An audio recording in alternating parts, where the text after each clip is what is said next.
preview time. So let's take a look at what's coming your way.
The Jeff Meacham Network's Multiverse of Media.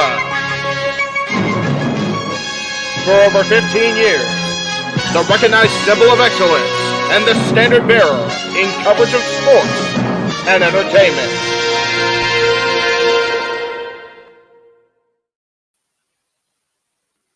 It's Friday! You know what that means! We're back here once again on the Jeff Meacham Multiverse of Media live Watch the Event series as we bring you our coverage, hashtag spoiler free, for AEW Rampage Grand Slam coming to us from the NYC. But I digress. Hello, everybody, and welcome once again to the Jeff Meacham Network Multiverse of Media live Watch the Events. You know what this is, for I am the simple man of the simple brand and the voice of the JMN. And my name is Noel Foster. With me, as always, is my color analyst in all things wrestling to a degree. He is tonight the Grand Slam Renegade, CEO of Cast 18 Studios.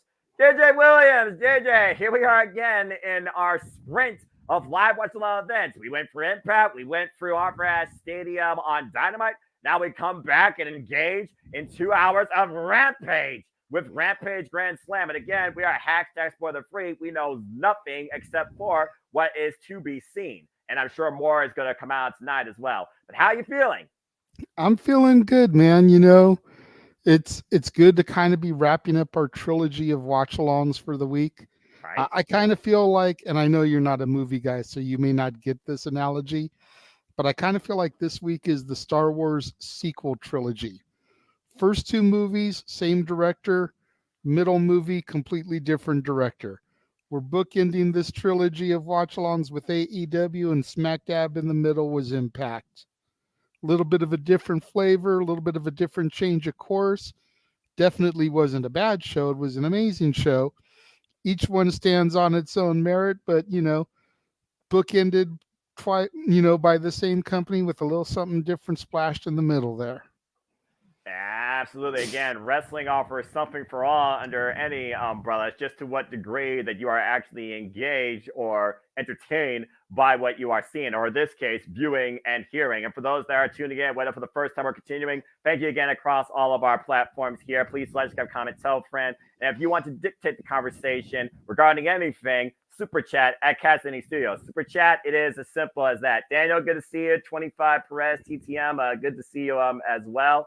And again, JJ, tonight, Rampage is 2 hours. And again, folks, for those that don't know, we are, of course, doing this Eastern Standard Time as we are hashtag spoiler free. So please do not offer anything regarding SmackDown, or if you were there live, or if you read anything. We appreciate you all being a part of the experience and appreciate that decorum that we want to show here. As again, we are hashtag spoiler free. We know nothing except for what's been announced tonight. And I'm sure more is going to follow because you got Build Towards Collision. And as we know, next weekend, there still is no rest because next weekend is Wrestle Dream. And I got to imagine there's going to be some stuff coming out tonight building in towards that as well, including our number one contenders for the Ring of Honor World Tag Team Championships, which, of course, Better Than You, Baby, will defend MJF and Adam Cole against the winner of a Fatal 4-Way. So why don't we go ahead and start talking about that?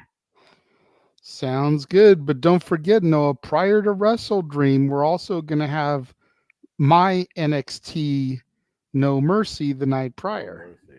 That's right. Of course, we'll run down Excalibur style, but a little bit of a normal format. Not only when stuff comes on screen for AEW, but of course, what's ahead when it comes to predictions, live watch events, and so much more. As of course, No DQ and the Jet Mission Multiverse Media have you covered in all things WWE and AEW. And as you alluded to, JJ, that is correct.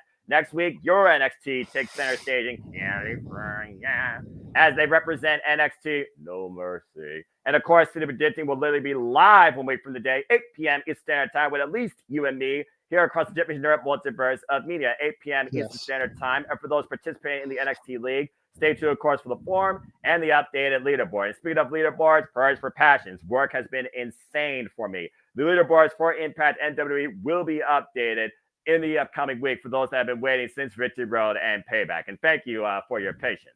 But yeah, again, there's no rest for us. No, absolutely not. And before we get to the matches for tonight, we do have a couple segments that have been announced. Why, Sammy? Why? I'm sure that's what we're going to find out tonight. I mean, at the end of the day, Jericho would have done the same thing because he has done the same thing in the past. Sammy Guevara has been under the learning tree of the Ayatollah of Rock and Rolla, the Lionheart, the Ocho, the Painmaker, call him what you want. But Sammy Guevara has been under that tree since day one. He has taken many notes from Chris Jericho, and he outsmarted one of the smartest heel champions of the modern era. One of the constant kings of reinvention and character development. When I looked at that moment, someone, I believe it was my friend Kim from AEW, brought up a great comparison. You remember WrestleMania 19 when a certain showstopper was being idolized and role modeled and in a one-on-one first time ever dream encounter with his hero? I think you all know who I'm talking about, Mr. HBK versus Chris Jericho. And why the win was done by the veteran in the end, same case here, it was the brash, arrogant, egotistical, hungry, up-and-comer. And that's still something to say back then for even Chris Jericho, considering his sprint in the industry at the time. What did he do? He took advantage, and he was the one that claimed the moment for more to follow. Tonight, we are literally looking at that retrospective here with Sammy Guevara after what a self-proclaimed, I'm going to call Lucifer, did to Judas.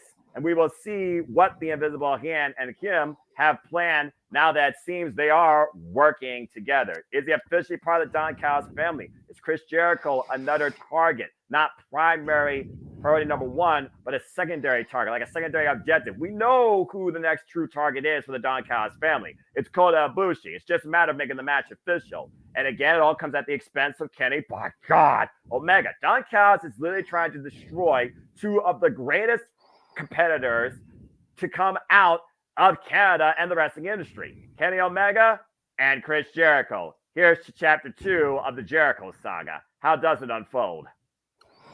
I'm not too sure, but I'm really curious to see it all play out. And to your point, somebody on social media put top and bottom Sammy and Jericho from Wednesday night, Jericho and Shawn from WrestleMania, and you could Boom. watch beat by beat, move for move, the ending of the match and how they copied, paid tribute, however you want to slice it, that particular moment. And it was so beautiful to see. Don't you love don't you love just retrospective storytelling Yeah, in wrestling? I'm just saying. exactly. Everything is cyclical. Comes And full this circle. is coming right back around for Jericho. I guess we'll see soon enough. It's so awesome. And we'll see soon enough what is next for the Ocho and his previous compadre, the self-proclaimed Spanish god, Sammy Guevara. I wonder if that means his music is also gone too. But speaking of what's next, I haven't seen this guy born nasty a long damn time straight out of the NY area. One half of the former Proud and Powerful with his first name back, might I add.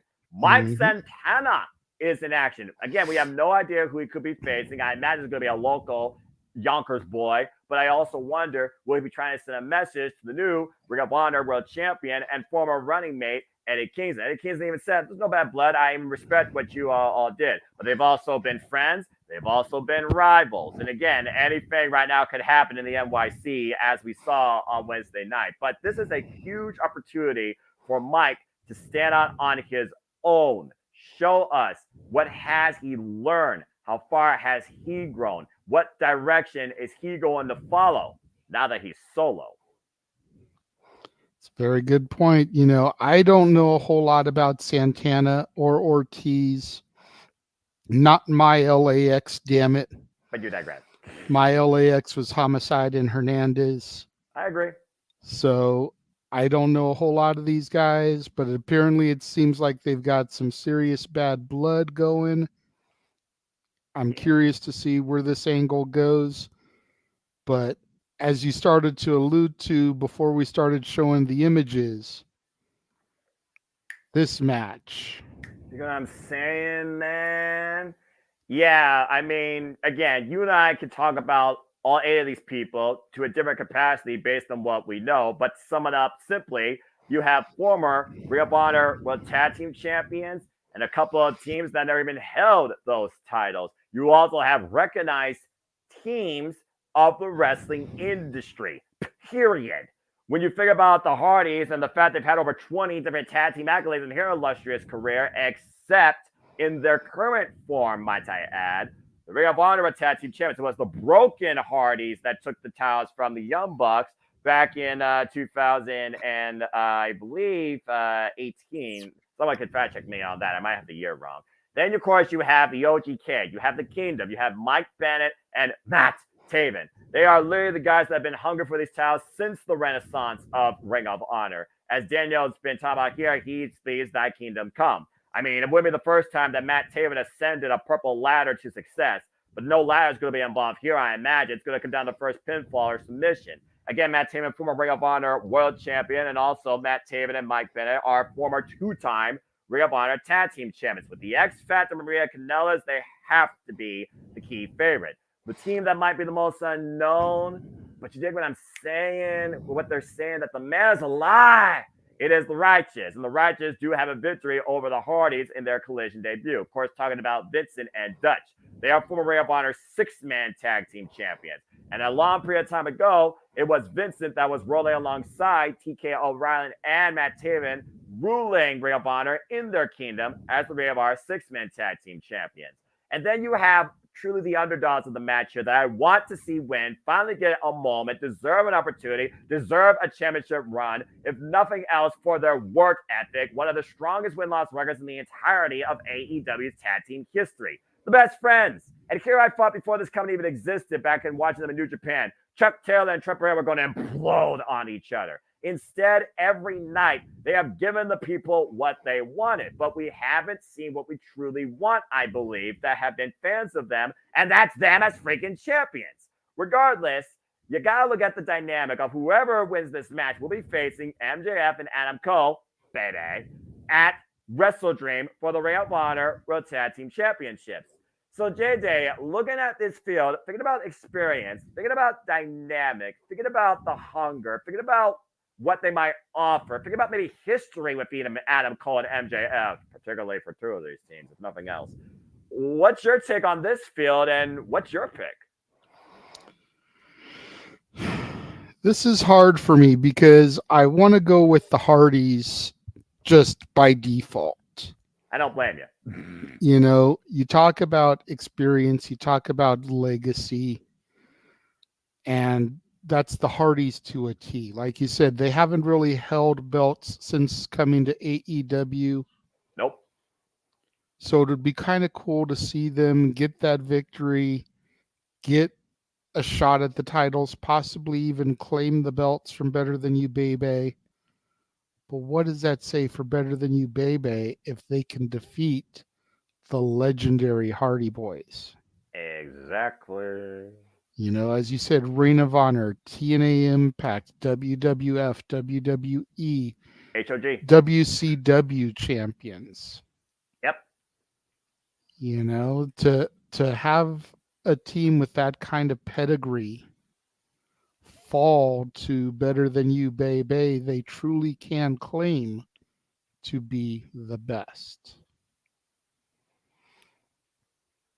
Dan Wesley here correcting or fact checking me. I appreciate that, brother. And of course, we'll see again if Adam is caught up by Roderick Strong and if that narrative will continue to unfold. But right now, it feels like the Kingdom and the Hardys are the teams to go with, but never count out an underdog. I'm holding out for the best friends. Speaking of people that might win, the house always wins. Well, we haven't seen the house since the events that occurred at All In. As the Heartless One rises to the occasion tonight, it takes on Sky Blue, not in Chicago, but at NYC. Julia Hart, we have seen, she has made a little bit of maybe future intentions known, scouting one Chris Statlander that will be involved later on in 6-person mixed tag action. Of course, Sky Blue, she is once again, like I said, one of the AEW originals that is on the rise, but Julia Hart, probably one of the best built and presented characters of the women's division at such a young age in her career. Ever since joining the friggin' House of Black last year, Julia Hart has been the force to deal with, whether she's behind the house or on her own. She also has one of the strongest windbreakers this year. I look at Sky Blue and I look at the up and down momentum between Ring of Honor, the ON, and AEW. But with Julia Hart now going back into, I think, singles action, Julia Hart's going to have any sort of merit or motivation to truly back up a claim towards challenging Stat where it's at, whether it's Saturday or some other day. Then I think Julia Hart has to win here. I think the house needs to win.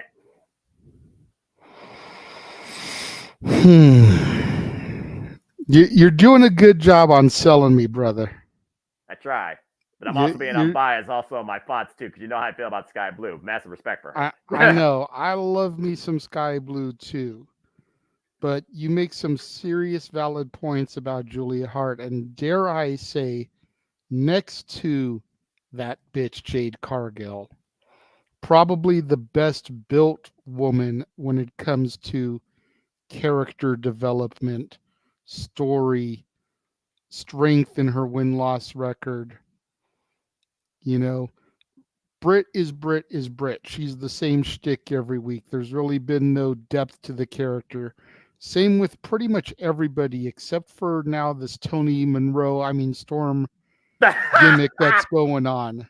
Get the woman a friggin' star on the Hollywood Walk of Fame, but continue. Hey, chin up, tits out, and watch out for the shoe. Oh, God. And you've got to put that emphasis on shoe. You can't just say watch out for the shoe. Okay, Renee Paquette, avoid interviewing Tony Monroe because I feel like she's going to have a freaking fashion disaster. But I digress. Yeah, if we can just keep Renee Paquette away from Tony and Aubrey Edwards away from the Jarretts, it'll be a great day. But I digress. Yeah, But yes, yeah, Julia Hart, back to this, like, I want Sky Blue to keep the momentum going that she has. She's been so well built, especially over the last 6 months. But there's just something about Julia Hart's character that intrigues me. Mm-hmm. There's a whole lot about Sky Blue that intrigues me, and none of it has to do with her character. There's a lot about Julia's character that intrigues me, and that's the difference here for me. That's fair. That's fair. Again, Sky Blue comes in with more experience than Julia Hart, of course, because Julia Hart was really built out of the Nightmare Factory. And congrats to Julia Hart, that is the case, Wesley. But again, the fact of the matter is, this is the first time I believe these two are actually going also one-on-one. And I think about momentum, I still think it favors the house because Julia Hart right now has been the most preserved. But speaking of preserved, how much more punishment can Darby Allin's spine take? Because Jesus, man, you are truly relentless. But even the spirit has a breaking point. Something's got to give here. But if there's one thing I know about AEW, and there's one thing for sure about Sting, he doesn't lose in AEW. But here we have a tag team match. And thank you to everybody that's watching across all platforms as we bring you in Tony Giovanni Control Room style. It's Darby Allin and Sting once again on AEW Rampage Grand Slam in tag team action. This time not taking on the house, but taking on the self-proclaimed face of TNT and the best father, Christian Cage, and his right hand destruction and the true TNT champion, despite the fact he's never freaking carried it, Luchasaurus. As we know, we saw Luchasaurus obliterate Darby Allin at AEW All Out, and Christian Cage was looking to end it with one final note, a concerto. So the entire locker room drove them away. Now Christian Cage has thrown this Hail Mary towards Darby Allin, and it literally might be truly his last chance. Darby Allin somehow survives this, win or loss. Tomorrow night on Collision, it is Darby Allin versus Christian Cage versus the Swords in triple threat. Darby Allin has beaten Christian Cage in singles action. Sting and Christian Cage, they haven't locked up since friggin' TNA. The last time we saw Darby Allin and Sting involved here, though, they got assistance from a very unlikely ally, Ingrid Muda. And there's been that entire thing in the back of everyone's mind, the opportunity for the perfect tag partner to make a impact in AEW. Does that still remain to be seen? And does that come into play in this match? Does it make sense to come into play in this match? That's a whole different conversation. But if Darby Allin's going to have some sort of freaking living will going into tomorrow, I got to consider that he's going to be, no, he's not, King Mike. I got to consider Darby Allin to win this. And you're not going to get rid of Sting out of this. You're not. Yeah, and again, before I start saying anything, once again to the chat, if you know what happens with this match because of spoilers, please do not give it away. But I still go back to the promo that was cut last week when Christian talked about not having his regular partner. Exactly. You know, we all know Luchasaurus is not his regular partner. No. That would be one Adam Copeland, the former Edge. Could he possibly debut here? I mean, don't get me wrong, I like me some Luchasaurus, but I think Edge and Christian versus Steen and Darby is more money. I think it reeks of awesomeness, personally, but continue. Especially in a stadium like Arthur Ashe. You know, we think about the people that have debuted at Grand Slam. We talked about it on Wednesday. Saraya debuted a year ago. Yep. Homicide showed up out of nowhere and helped Lance Archer and John Moxley and Kingston against Minoru Suzuki and Lance Archer. See, so Grand Slam has history here with this type of thing. Mm-hmm. And that huge cloud is going to loom over this match until we get there. I definitely think Darby is going to get the victory. I think we're going to get to the triple threat match at Collision, where, dare I say, I believe that Christian will truly become the TNT champion. Oh, Lord. Because let's be real, to King Mike's point, everyone already assumes he is the champion. Hick. And that belt on his shoulder, as you admitted on Wednesday, has brought prestige back to the TNT championship. Damn it. Yeah. In the words of the recently terminated Phil Brooks, tell me when I'm telling lies. You're not. No lies detected. But that being said, you also got to consider the triple threat tomorrow. What is the freaking foundation or layout of a triple threat? Buffer? Ball person. Mm-hmm. Darby Allin has already pinned Christian Cage in one-on-one action. He has not overcome Luchasaurus during in-ring action. This might be the only time Luchasaurus looks vulnerable, considering you have the Icon backing up Darby Allin this time. You didn't have that at AEW All Out. So again, that is a difference maker there. And also, as Christian Cage alluded to, tomorrow night, Sting is banned from ringside. That has to be somehow playing in the back of Darby Allin's mind. And I'm sure Darby Allin wouldn't want any other way, because Darby Allin's not going to show you any sort of weakness. He's not going to complain.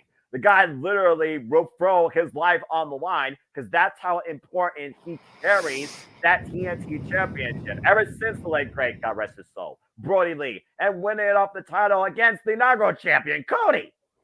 Let me ask you this, Noah. What happened in the AEW women's title match at All In? Oh, well, Saraya pinned who? Tony Storm. Christian pins Luchasaurus. Now, here's the thing. Hi, Jeff.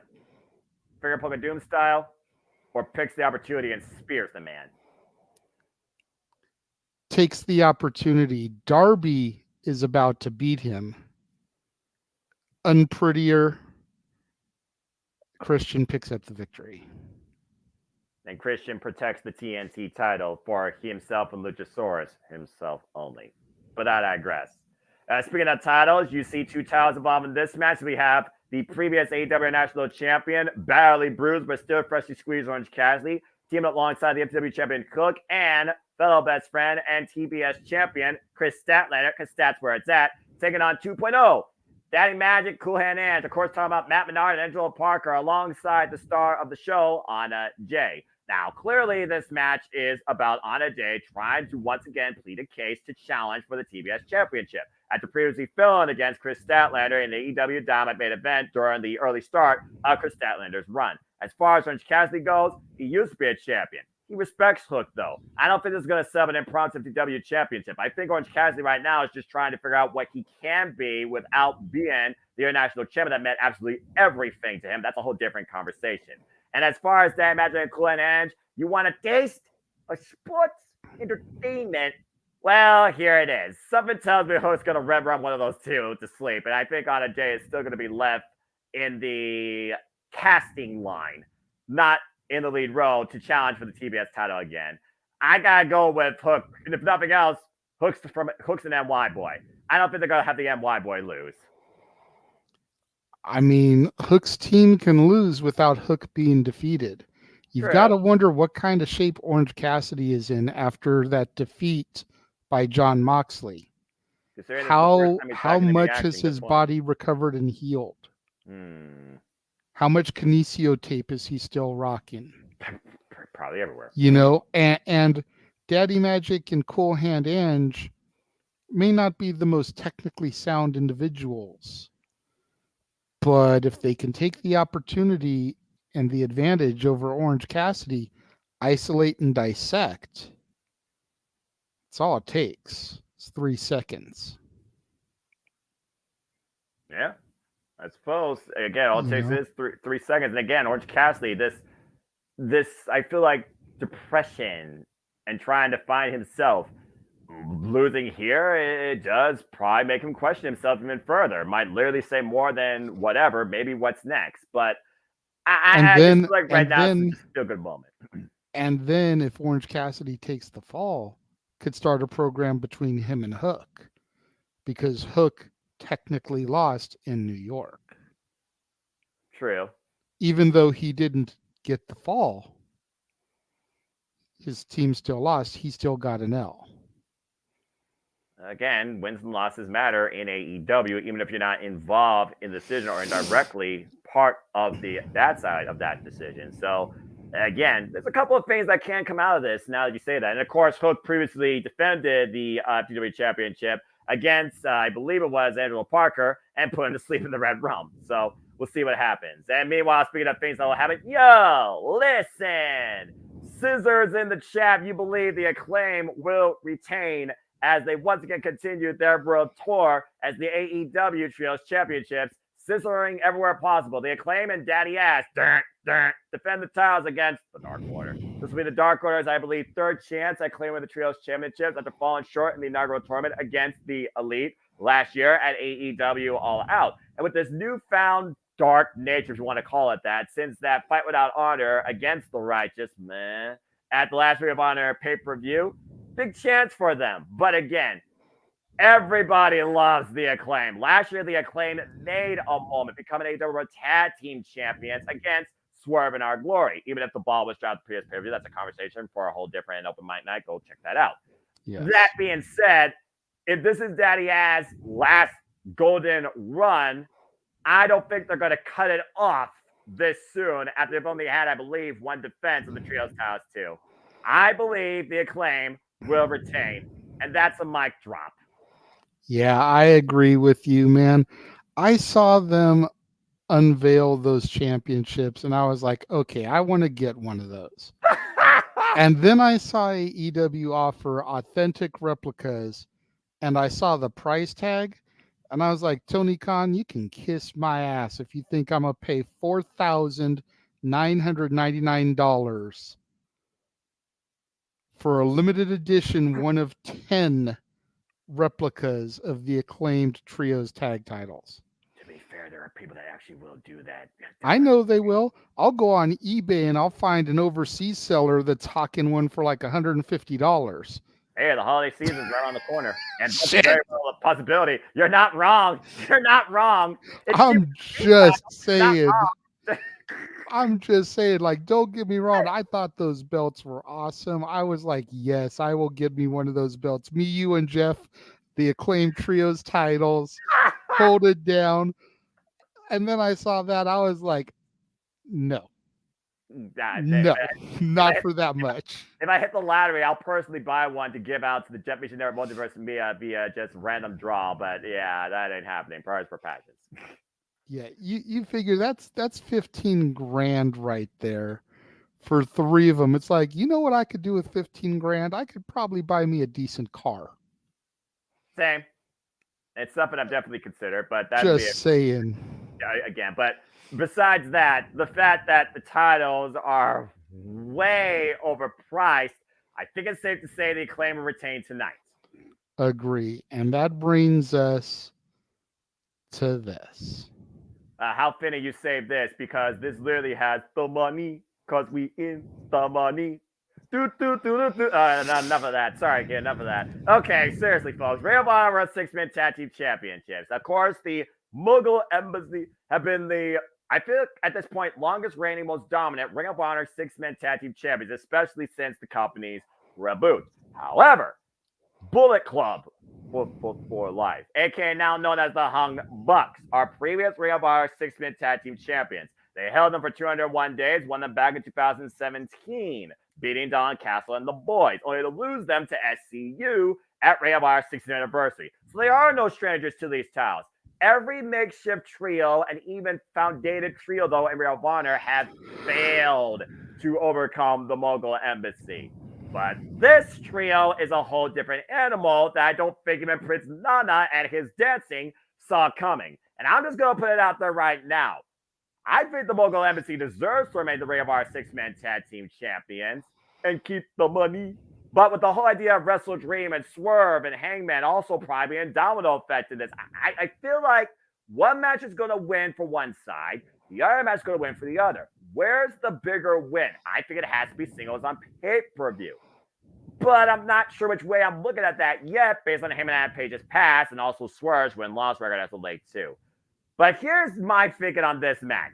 I want the Mogul Embassy to retain. So much to the point, if the Humbugs actually win this, I'll do Prince Nana's dance before we go off the damn air. But I think the Mogul Embassy needs to continue their momentum. I don't think the Young Bucks more so need this personally, because I don't think you need the Humbugs right now in Ring of Honor. Or I don't think you also need Ring of Honor six-man tag team representation at AEW, considering the Young Bucks are former trios champions. I feel like, yes, another accolade, but then what do you do with the Mogul Embassy at this point? Again, it's the strongest presentation of Brian Cage since he's been part of AEW. So I'm going to go out on a limb here and say the Mogul Embassy retains. Now, what does that mean for Wrestle Dream? I think it does mean that you could see an upset, because it wouldn't surprise me if the leader, or the buyer, might I add, hey, how about this for a business merger, of the Mogul Embassy, Swerve, does not come into play here as a factor. Mogul Embassy retains, in my opinion, though, but this very well could be the only title change I see tonight, and that kind of worries me. JJ, your thoughts on this? Yeah, like I was looking at this at first, and I'm like, okay, as much as I hate it, the Humbucks are going to take this. But then you reminded me, and I was looking at the images, and Hangman has a match at Wrestle Dream against Swerve. First time ever. And if they were going to win, that means the belts couldn't be defended at Wrestle Dream. Correct. So I do say Mogul Embassy retains. That way they can defend them against perhaps a New Japan contingent at Wrestle Dream, even if it's just an exhibition match. Well, I mean, they did the same thing at Forbidden Door, too, if you remember, during the freaking 0 hour. And again, they've been every trio that has been put in front of them. As the clock hits 10, and that means that our feature presentation, JJ, as we just went for the card, about to begin. Ladies and gentlemen, this is Rampage, and it's Friday. You know what that means. We are back here once again with live play-by-play commentary coverage from Arthur Ashe Stadium virtually as we present AEW Rampage Grand Slam. And the countdown has officially begun to work everyone as me and the Grand Slam Renegade, JJ Williams, bring you in. Time for our opening contest. And we're opening up with Darby Allin and Sting and Christian Cage and Luchasaurus. And JJ, here we go, man.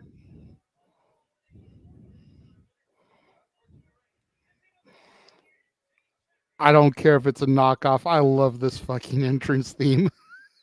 I know. Luchasaurus, by the way, our 97-day reign as TNT champion again. So far, since defending again, Shawn Spears, Brock Anderson, and of course, Darby Allin. But you see who's wearing the strap around his waist. That is one, Christian Cage, who's once again out to work Darby Allin to the point he won't even be able to show up last tomorrow night. But if he does, tomorrow night, the TNT champion will be defending in triple threat action as Darby Allin gets one more chance, this time against both Luchasaurus and Christian Cage. Yeah, really quickly for Wesley, because it had popped up by the time we had moved away from this.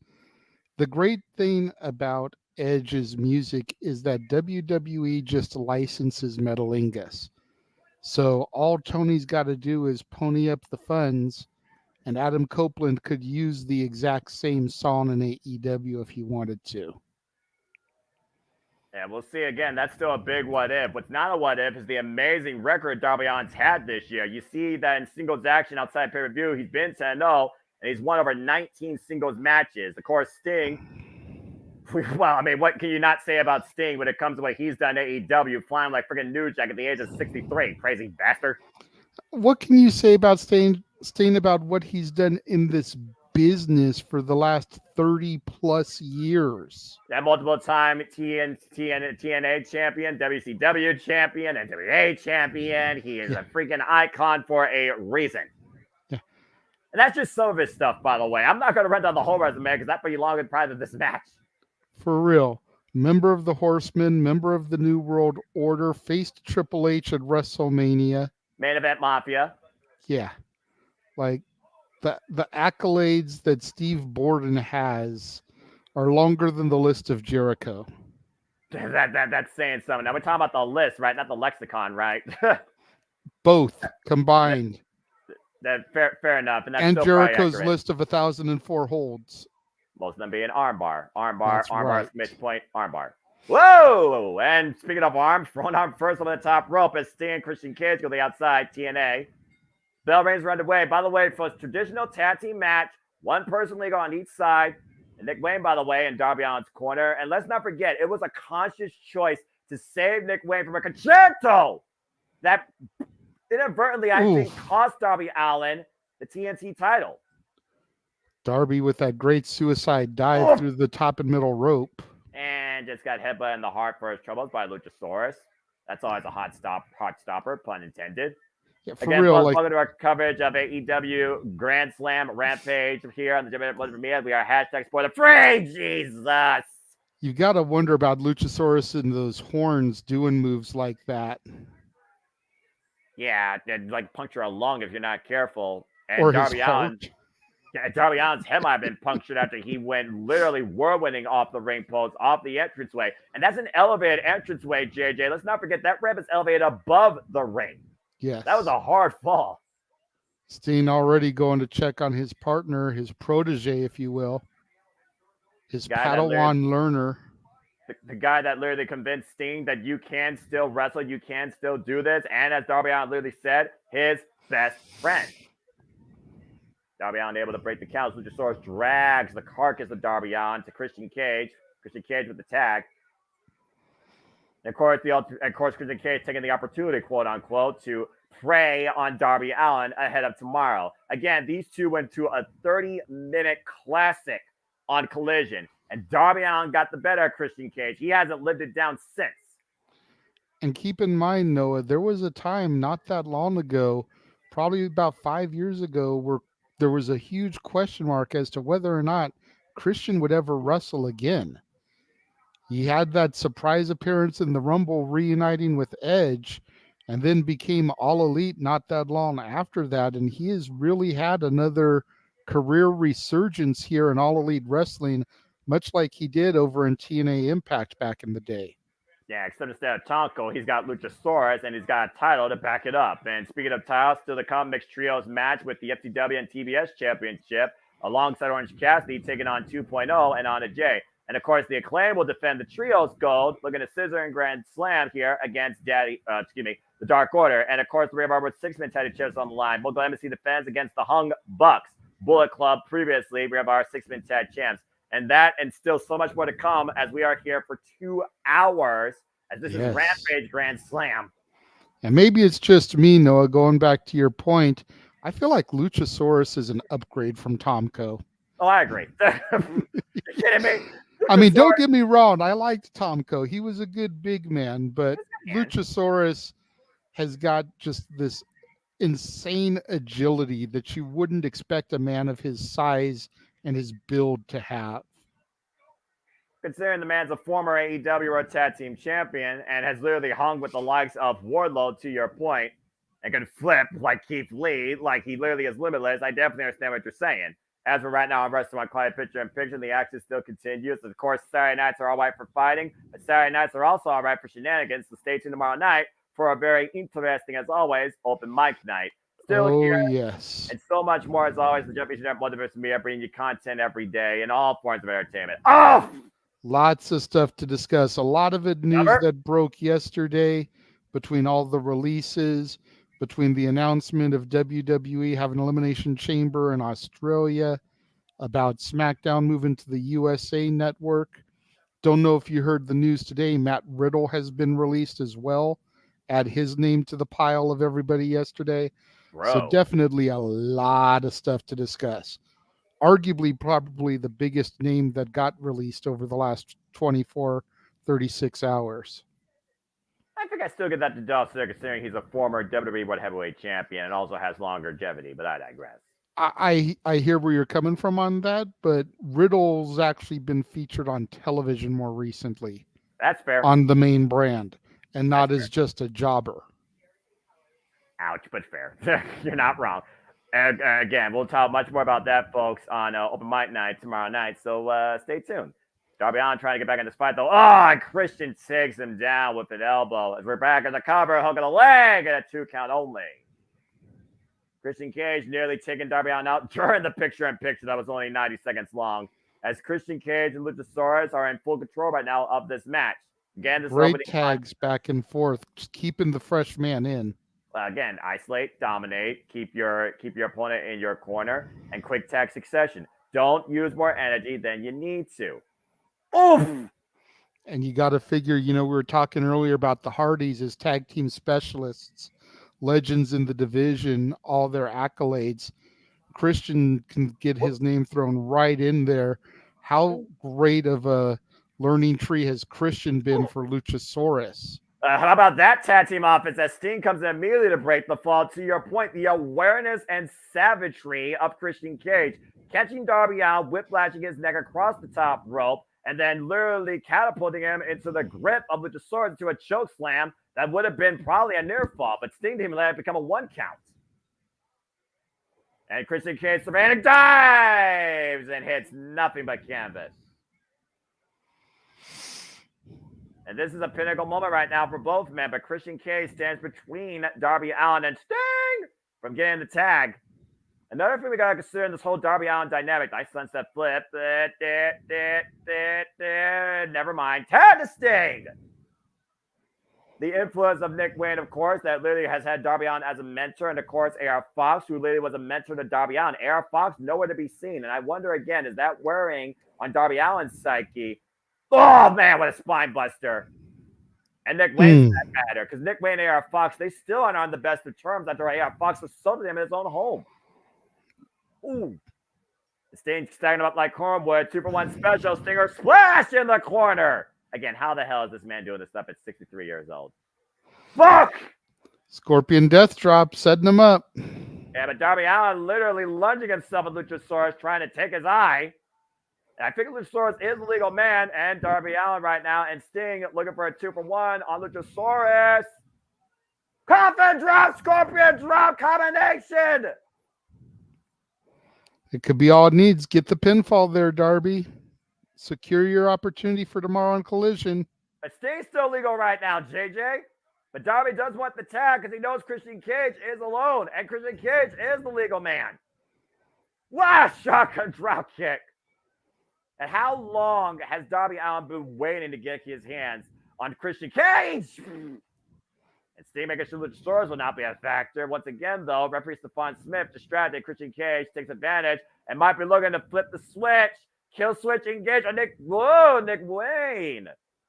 Oh, wait a minute, Darby. The roll through the stack up two. Got him. Wow. Referee was a little out of position. Christian's shoulder looked like it was up there at 2.5. I need to see a replay on that. Yeah. Well, the referee's decision, though, as you know, JJ, being a worker yourself is fine, though. Like Christian Cage, again, apoplectic, and as furious it looks like right now at Nick Wayne. And let's not forget how much Christian Cage has been trying to work Nick Wayne to go against Darby Allin, or maybe be under his tutelage at the point that he literally wanted to get a hold of his mother on Instagram. You sick, perverted bastard. Luchasaurus looks like he's about to go after him, but Christian holding him back.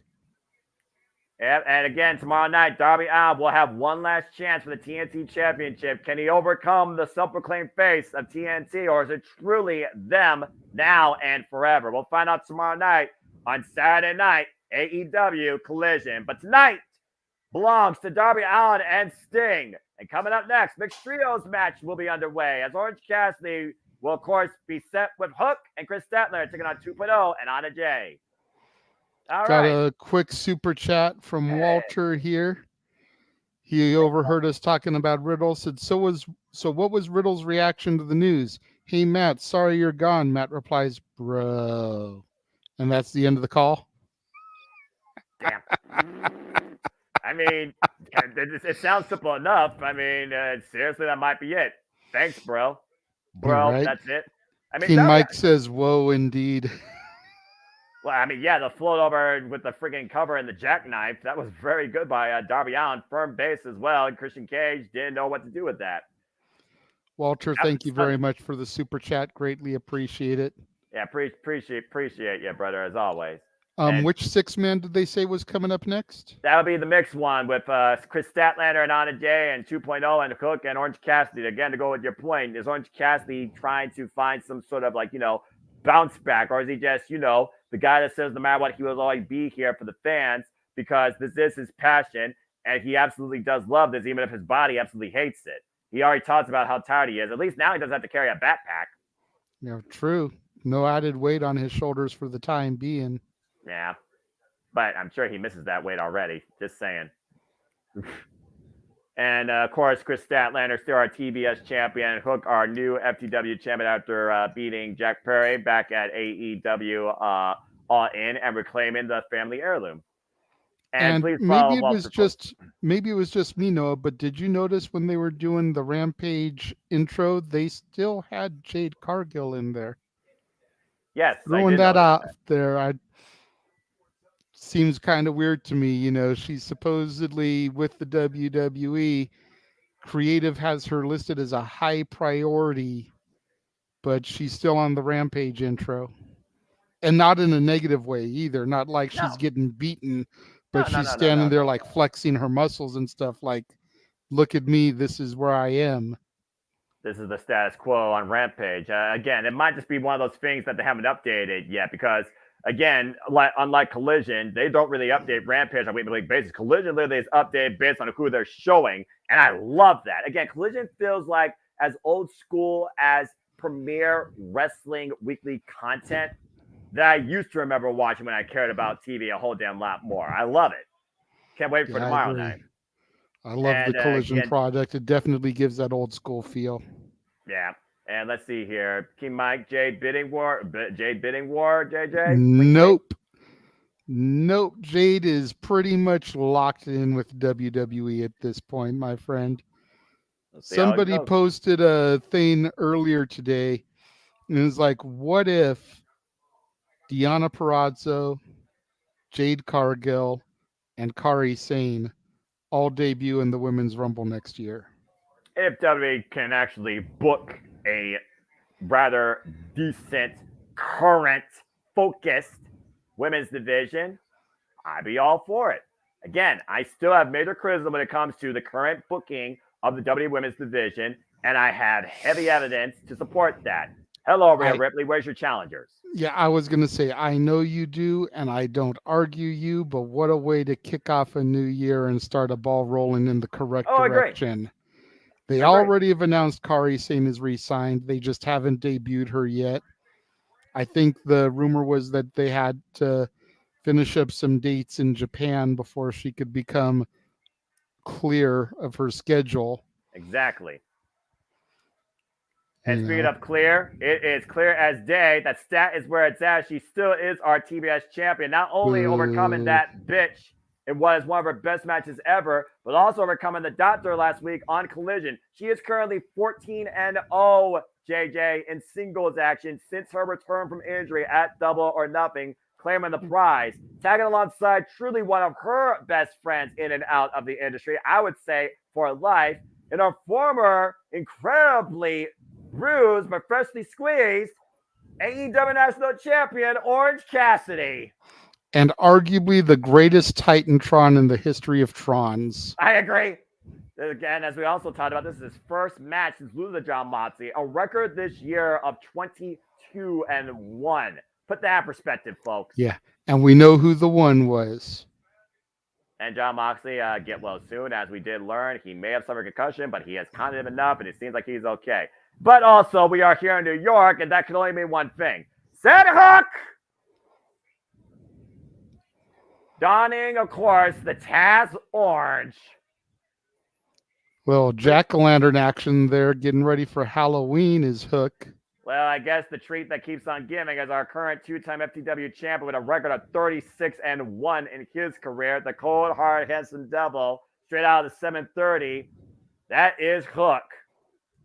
Again, we talked about Hook and Orange Cassidy. Incredible respect with these two champion mentalities. Again, Orange Cassidy, he is the anomaly you didn't know you wanted to see in the wrestling industry, nor what he was capable of. And Chris Statlander, again, she literally has put on a point with saying it wasn't for Orange Cassidy, she would not be back in professional wrestling. And again, Hook, still so much promise and potential with him. We still don't know what he's fully capable of, and he's already impressed the hell out of us. Yeah, he has. I automatically wanted to hate him being the son of Taz because there's a lot of bad blood throughout the Jeff Meacham multiverse of media and the Casa D18 studios with Taz. But much like Orange Cassidy, Hook is a kid who has just impressed me week after week with his work ethic. Honestly, so have these two gentlemen that are coming to the ring right now. I know they're a couple of goofballs with some stupid shtick and gimmick. You know what makes Daddy Magic's nipples hard? Oh, God, you had to say it. I'm just saying, but Damn you it. watch Daddy Magic and Ange in the ring, and man, they impress me every time they get in there, especially when they team up as a duo like this. They have got such great in-ring chemistry. Such a Let me ask positive you, Noah, effect. what is more annoying, Daniel Garcia's woo dance, or do you know what makes Daddy Magic's nipples hard? Oh, no contest, Daniel Garcia, because he still does it. I haven't heard Daddy Magic say that line quite a period of time. I don't expect him to say that here either. Bell Rays are underway. It looks like we're going to start off with Matt Menard and Hook, referee Bryce Rensburg here. We also got, of course, Anna Jay, who previously challenged Chris Statler for the TBS Championship and fell short. But also, Big Hoss, Jake Hager's in the corner. Without his hat. I'm about to say, he doesn't like that hat anymore. I used to like that hat. I don't know about you. And I heard Jake Hager had left the company, so with this being taped, this may be his final appearance.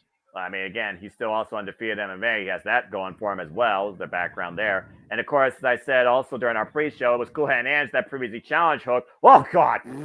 For the FW Championship. Well, Red immediately already. I'm at Menard. And immediately getting the tat on a Jay, which forces Hook to the outside as the men face the men, the women face the women. Talk about a literal Hail Mary. But hey, stats where it's at any day of the week. She said herself, anywhere, anyone, anytime, she is willing to show why she is the TBS champion. And I'm wondering what Don Callis is going to show us, courtesy of his invisible hand, when he and Sumigawara are still to come later tonight, as we'll hear from them. Of course, Anna Jay, one of the AEW originals as well, also came in during the pandemic after facing Hikaru Shida. Oh, man. Big high kick, back heel kick in the corner. Previously a member of the Dark Order, previous member of the Jericho Appreciation Society that no longer exists. Now reverses the pressure, and Chris Statlander, one of the strongest pound-for-pound competitors in the entire AEW women's division. Oh! Beautiful Stalin Virgo suplex drop and a kip up by the competitor that truly is more than woman, and Jake Hager with a hit and run. I'm sure New York's no stranger to that. Oof!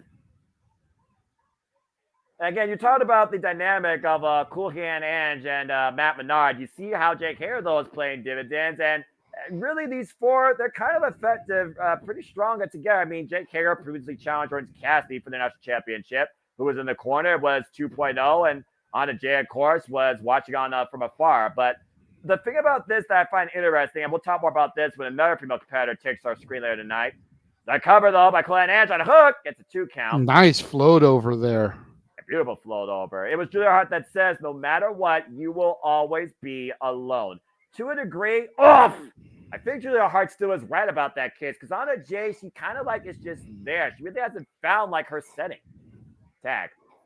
That's fair. I'd never really noticed that. I'm not sure if I was watching when that statement was made, but definitely onto something there, I think. And let me just say, I'd love to see these three challenge for the trios titles, either one, the Ring of Honor or the AEW. Hager, Menard, and Ange, I think would be some great competition in the trios division. Well, previously, Cool Hand Ange, Matt Menard, and Dale Garcia challenged the Acclaim and Daddy Ash, we will see later tonight, for the trios championships, and they fell short. So, again, maybe Jake Hager and these two, with Anna Jay in the corner, could be a difference maker, but that's still to come, and that also depends if the Acclaim can overcome the Dark Order tonight. Again, weirder things have happened in Arthur Ashe Stadium. I'm just saying. Of course, that is still to come. And as far as Adam Cole goes, again, we know we are going to get new number contenders for the Real Barber Tag Team Championships. I guess he tweaked his ankle according to what my friend King shared with me. So it's just a minor sprain that will not require surgery. So he's okay. He just landed wrong jumping from the ramp to the floor. Yeah, I did hear that he was on crutches, but I'm not sure the severity of the injury, if it's something that can be shaken off, for lack of a better term, over a couple of days, or if it's more severe. We'll have to find out, see if the Wrestle Dream match gets pushed back or not. Yeah, or they're calling audible, as long as they don't do the interim thing. And again, as we talked about, four-way tag number one contenders for the Real Barber Tag Team Championships to face Better Than You Baby at Wrestle Dream. The Hardys, the Kingdom, the Righteous, and the Best Friends. Best Friends, by the way, of course, talking about Chuck Taylor Trumperetta cover here by Angelo. Just rubbing his forearm into the face of Hook, gets a 2 count for it. And so far, 2.0 are staying in control as we are on Restaurant Quality picture-in-picture. Back body drop, though, by Hook. Again, the strength of Hook is very, very misleading when it comes to just the build of this young man's body. And you notice there, Angelo Parker was able to ad-lib, grab Hook's leg, and drag him to his corner instead of allowing Hook to get the advantage off of that back body drop. Again, great awareness. Again, isolate, dominate, cut the ring up in half. Good body shot there by Hook, though. Again, Hook, literally the son of the submission specialist, Taz. Also another New Yorker. All the New Yorkers coming out tonight. I mean, last year he literally got escorted out by Action Bronson. Of course, this time last year, we saw 2.0 take on Action Bronson and Hook, and they fell short. And Cool Hand Edge right now, letting Daddy Magic jaw jack and try to jack the jaw of Hook, but Hook still fighting back, trying to get back to his corner. And Matt Menard takes him again down to his knees. That was almost a right hook, pun intended. Right. I'm just saying. Matt Menard just gloating there, Daddy Magic in the ring. As we got a full commercial now, which means we could take a bit to see what the chat's also talking about here. David apparently likes Jeff Jarrett. Again, Jeff Jarrett. He's in the right room for it.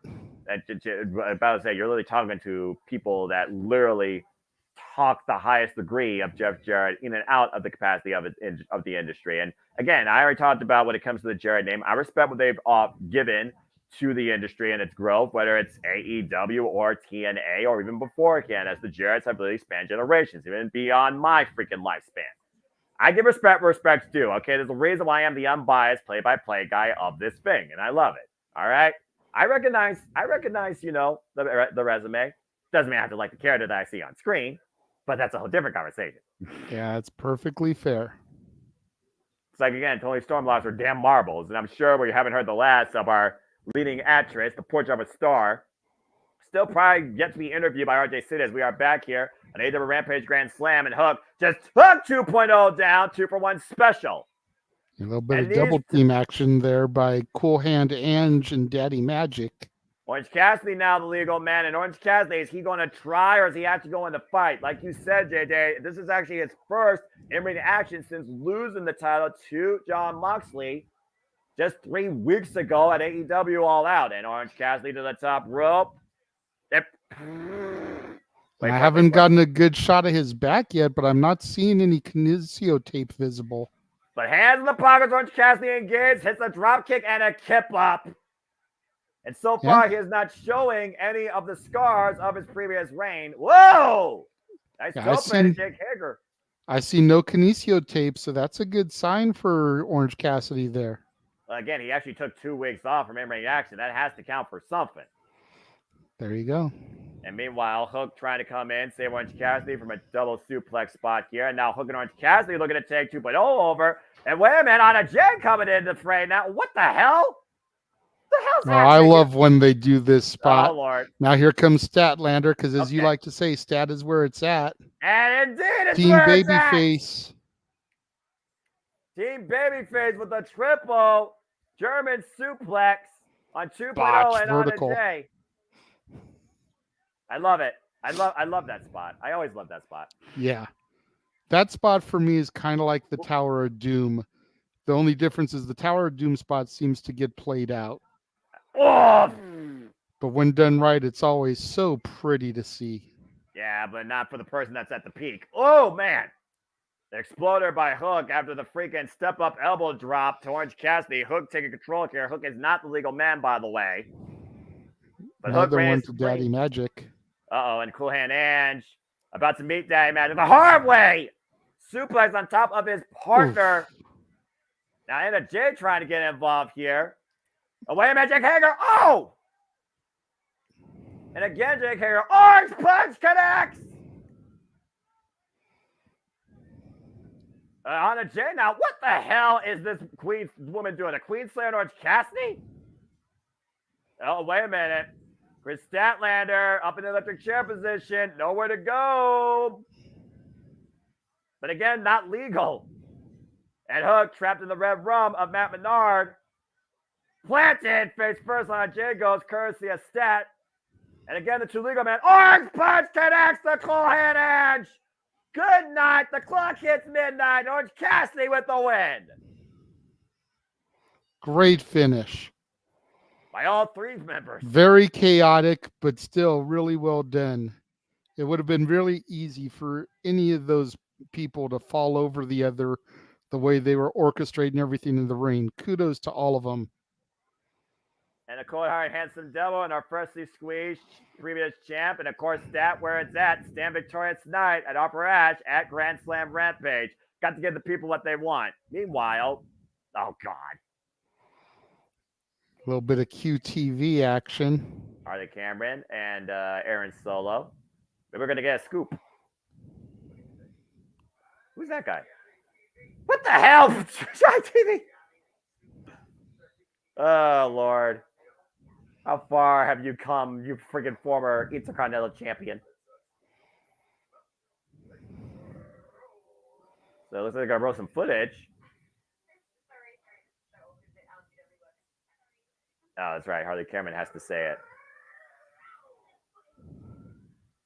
Harley Cameron's quite a presence. Yes, she is. As we're looking back, courtesy of Loot Academy, as QT Marshall has been defending his newly won championship quite successfully with a diamond cutter, nonetheless. QTV making rounds. Although I do wonder, though, again, at this point, what's going to be the next exclusive scoop? Is Powerhouse Hobbs still with them, or is that deal terminated?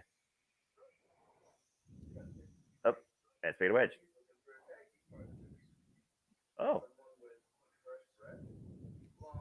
Looks like we might have a tag team match next week, playa. Johnny Elite and QT Marshall. Hey, Giant TV will be on AEW. Literally. Now, I wonder if they mean Dynamite or Rampage. Sorry, Aaron Solo. Back to your cubicle. Well, I mean, hey, we'll get QT Marshall, we'll get quality TV, but speaking of quality, this is the exact opposite of quality. Oh, boy. Ladies and gentlemen, boo both these men as Tony Schiavone welcomes in Don Callis.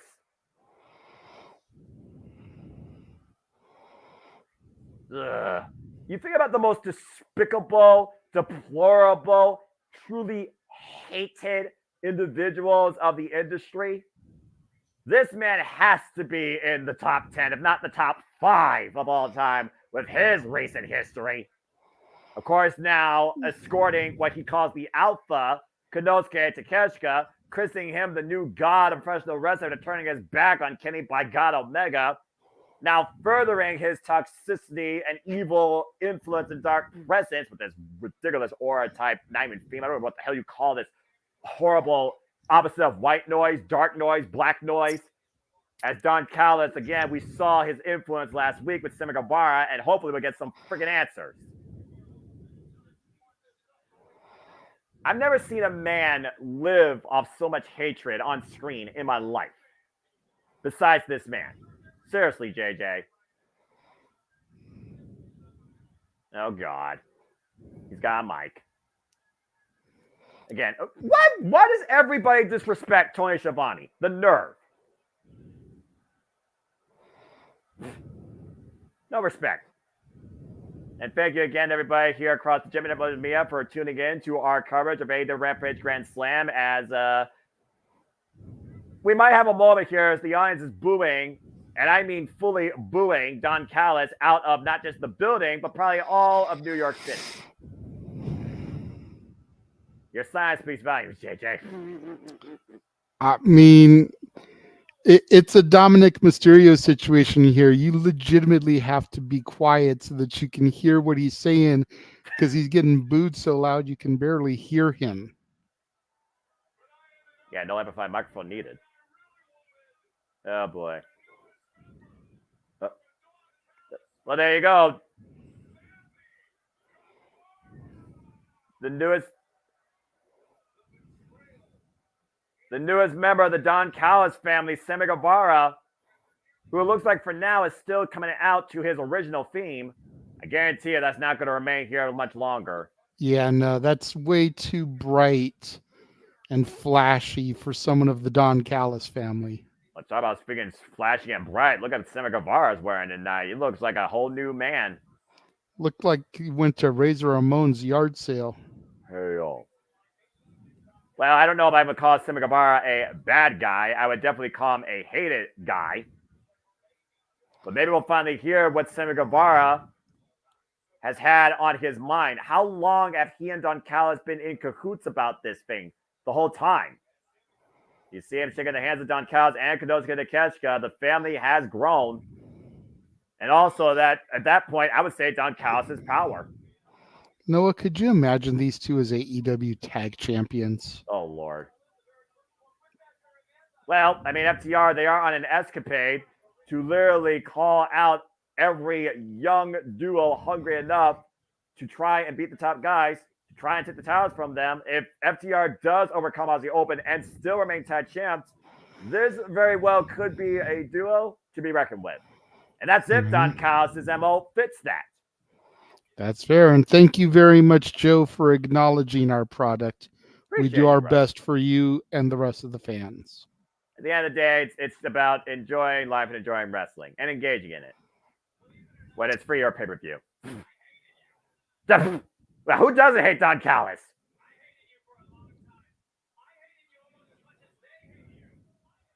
Almost. I feel like almost should be in quotes. Poor Tony Schiavone. Tony Schiavone is so damn brilliant.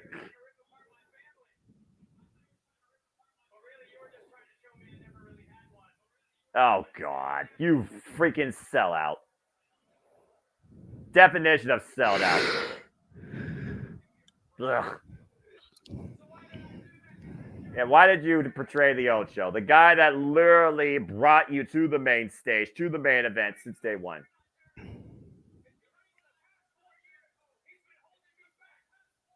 He's been holding you back. You ever looked in the mirror? Correct me if I'm mistaken. Is this guy a former 3-time TNT champion, previously challenged for the AEW World Championship, and even previously challenged for our World Championship against Chris Jericho? I'm just saying. Yes. I'm just saying. Done trying to earn our love. And the hot wife line. How many heels go with that line? Carl Anderson. Fat paycheck. Yeah. I guess being a villain does mean a fatter wallet if you have the right connections. And could you argue that Don Callis is not the right connection? I mean... Well, Chris Jericho is Judas, and speaking of which, here comes Chris Jericho. I knew Chris Jericho was not going to stay backstage regarding this. You are beautiful on the inside. Oh, look at that. And Chris Jericho sporting the very vest that he and Sammy used to adorn and share themselves in. Run away. But speaking of running, Chris Jericho's running to the ring and immediately going after Konosuke and Sammy. Again, this is where your pride gets the best of you. And you see Don Callis cowering in the corner. Like the punk bitch that he truly is. Glad you said it, not me. Oh. Yeah, you fuck him up, Jericho. Oh, wait a minute. Oh, God. The chair, the spine. A relentless assault by Konosuke Takeshita. Battering the Ocho. And now Sammy with the smoking gun in hand. I guarantee you he's going to take the shot. Off! Again, punishing literally his former friend, his former mentor, his former partner, his former running mate. And we thought the Sex Guys were literally going to be on the road towards the AEW Tag Team Champions. And what the hell is Don Callis doing? Literally having Konosuke and Sammy hold Jericho as if they're trying to sacrifice him. And Don Callis, oh, look at Don Callis taking cheap shots with Chris Jericho restrained. Yeah, you're a real big man, all right. No, Oh, I don't think this God. is a sacrifice. I think this is a crucifixion. And he's looking to put a screwdriver in it. The very tool that... Well, wait a second! Kenny Omega! Kenny, by God, Omega with a lead pipe in hand! Coming down to save Chris Jericho? I never thought I'd say that in my freaking existence. Yeah, I don't think it's a friendship thing. I think it's a common enemy thing. You damn right this is the enemy. The enemy is my friend. You kidding me? Two of the very best to ever come out of Winnipeg, Canada. These two redefined wrestling back at Wrestle Kingdom 12. They brought AEW visions to the forefront, to the center stage. They're two of the best of all time. And they're two people that absolutely can't effing stand Don Callis. Kenny Omega, who last year at Grand Slam went to a freaking 30-minute draw. 2 years ago, went to a 30-minute draw against Bryan Danielson in the opener. Kenny Omega, who lost to Chris Jericho at WWE 2019. But again, where's Jericho's mind at? Oh, boy, look at this face off. Oh, man, what is going through both these men's mind? Two different ideologies of professional wrestling. Two different individuals up there as the greatest of all time. And mutual respect, if nothing else here. Again, Kenny Omega came down. Would Jericho have done the same thing if the roles were reversed here? If Kenny Omega was in that spot, would Jericho have done the same thing, JJ? That's something to consider. At this point in time, I would say doubtful. Because the beef with Sammy Guevara, that's the new addition to the equation here. 2-3 weeks down the road, quite possibly. That was freaking awesome. Again, as we wonder again, what is next when it comes to finally cutting the head off the snake that is Don Callis. Now with two enemies, with him as prime target. Coming up next, time to crown our Ring of Honor World Tag Team Championship Network contenders. Fatal four-way tag team action is up next, by God. As we're on a full commercial break right now, and have a moment to breathe as AEW Grand Slam Rampage continues to unfold, and we're not even in the second hour yet, and we still have two trios championship matches to come, and the freaking sake of my life doing the Prince Nana dance, damn it. Well, while we have this full commercial, let's take a look at some of the other upcoming watch-alongs that'll be coming here across the multiverse of media. Hey.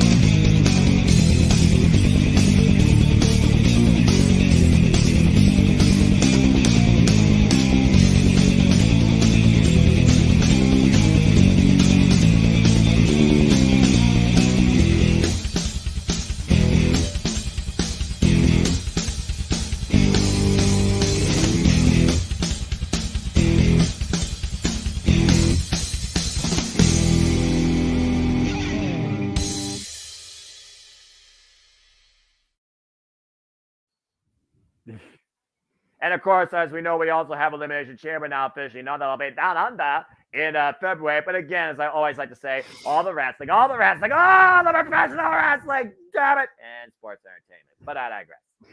And yes, we realize that the Impact 1000 was in there.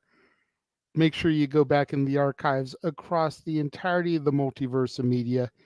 Check out Noah and the mighty Datilla calling the action there. Check out me and Noah calling Dynamite Grand Slam from Wednesday. It has been a hell of a trilogy that we've had across the multiverse. And just when we think that we're going to get a break, they always throw something else at us. Next week, NXT No Mercy. Next week, Wrestle Dream. And then it looks like we're actually going to get a little bit of a lull until the end of October. Yeah, there's at least 1 week, and I think there is absolutely nothing as far as, watch-along stuff. Of course, I'm crazy. I got my Japanese stuff. I got freaking Destruction in Goku, Destruction in Kobe.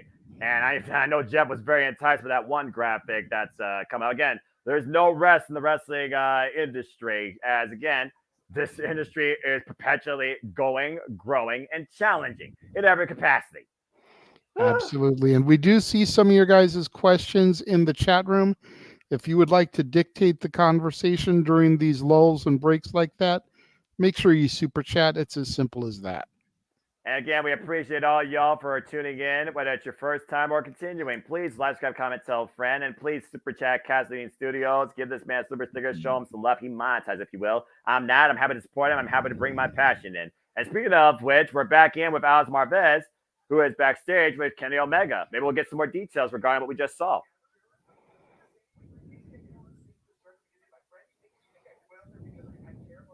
No. Yeah, more than Chris Jericho. Yep, me taking care of Don. Oy.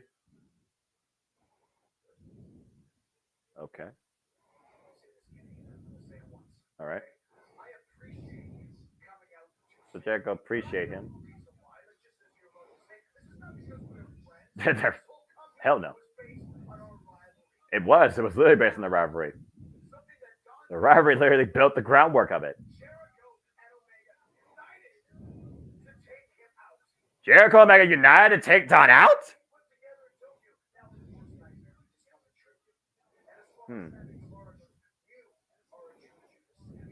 Ooh.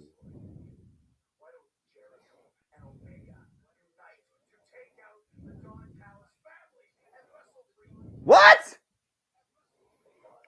Oh, shit. Kenny Omega and Chris Jericho versus Konosuke Takeshita and Sammy Guevara at Wrestle Dream? Oh, shit. But wait, what does that mean about Kota Ibushi? Oh, boy.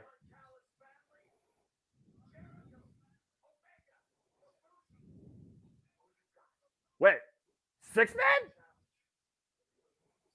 Whoa! The Golden Lovers and Chris Jericho, Kenny Omega, Kota Ibushi, and Chris Jericho have thrown the challenge out to the Don Callis family. Sammy Guevara, Konosuke Takeshita, and a third unknown. Who are they going to get? We got a 6-man tag coming up, and it's going to be anything but a dream for one of these sides. It's going to be a damn nightmare. Well, that's certainly interesting development.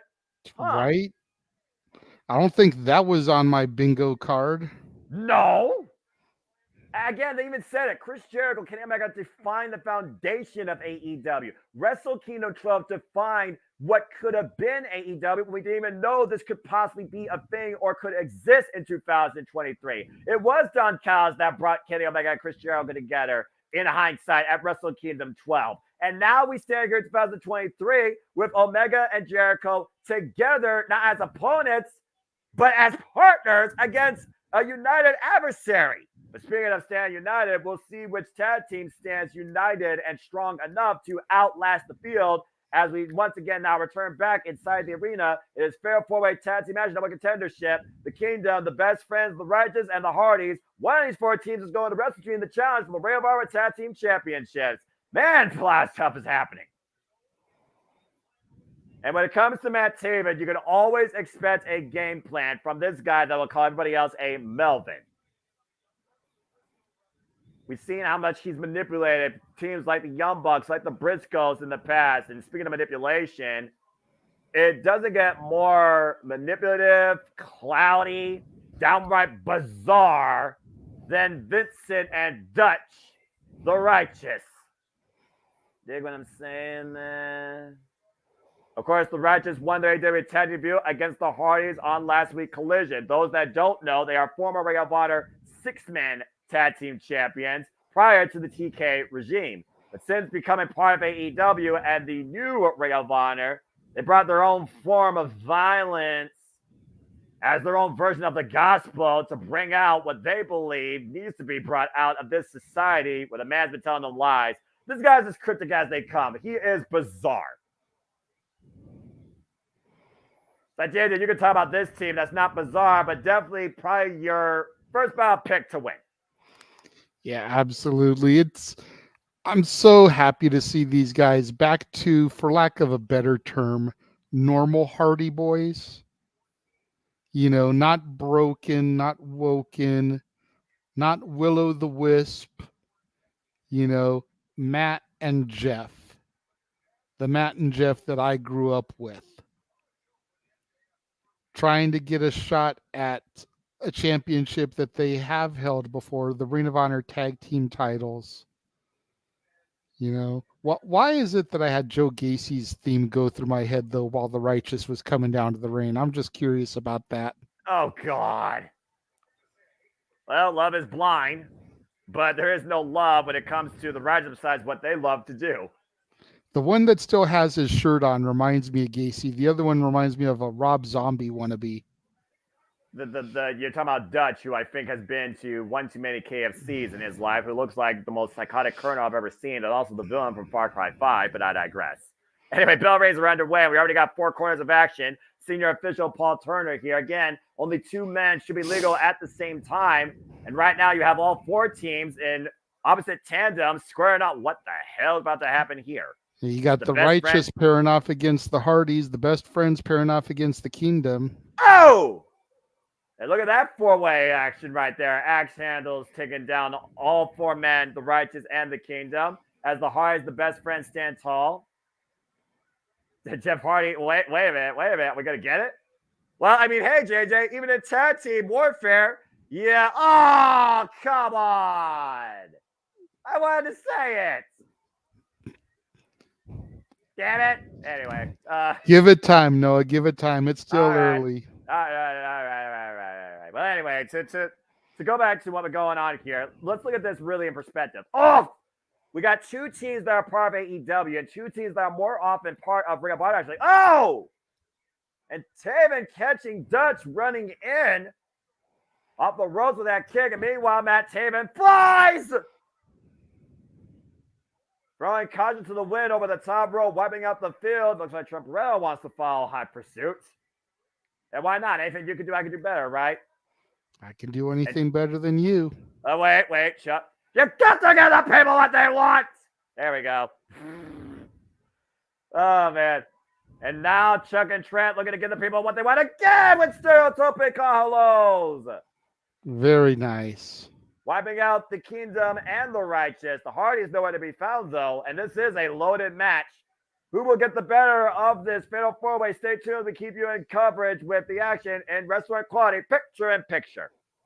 Wesley, that's not a bad take to keep the storyline going with Roderick Strong and Better Than You, baby.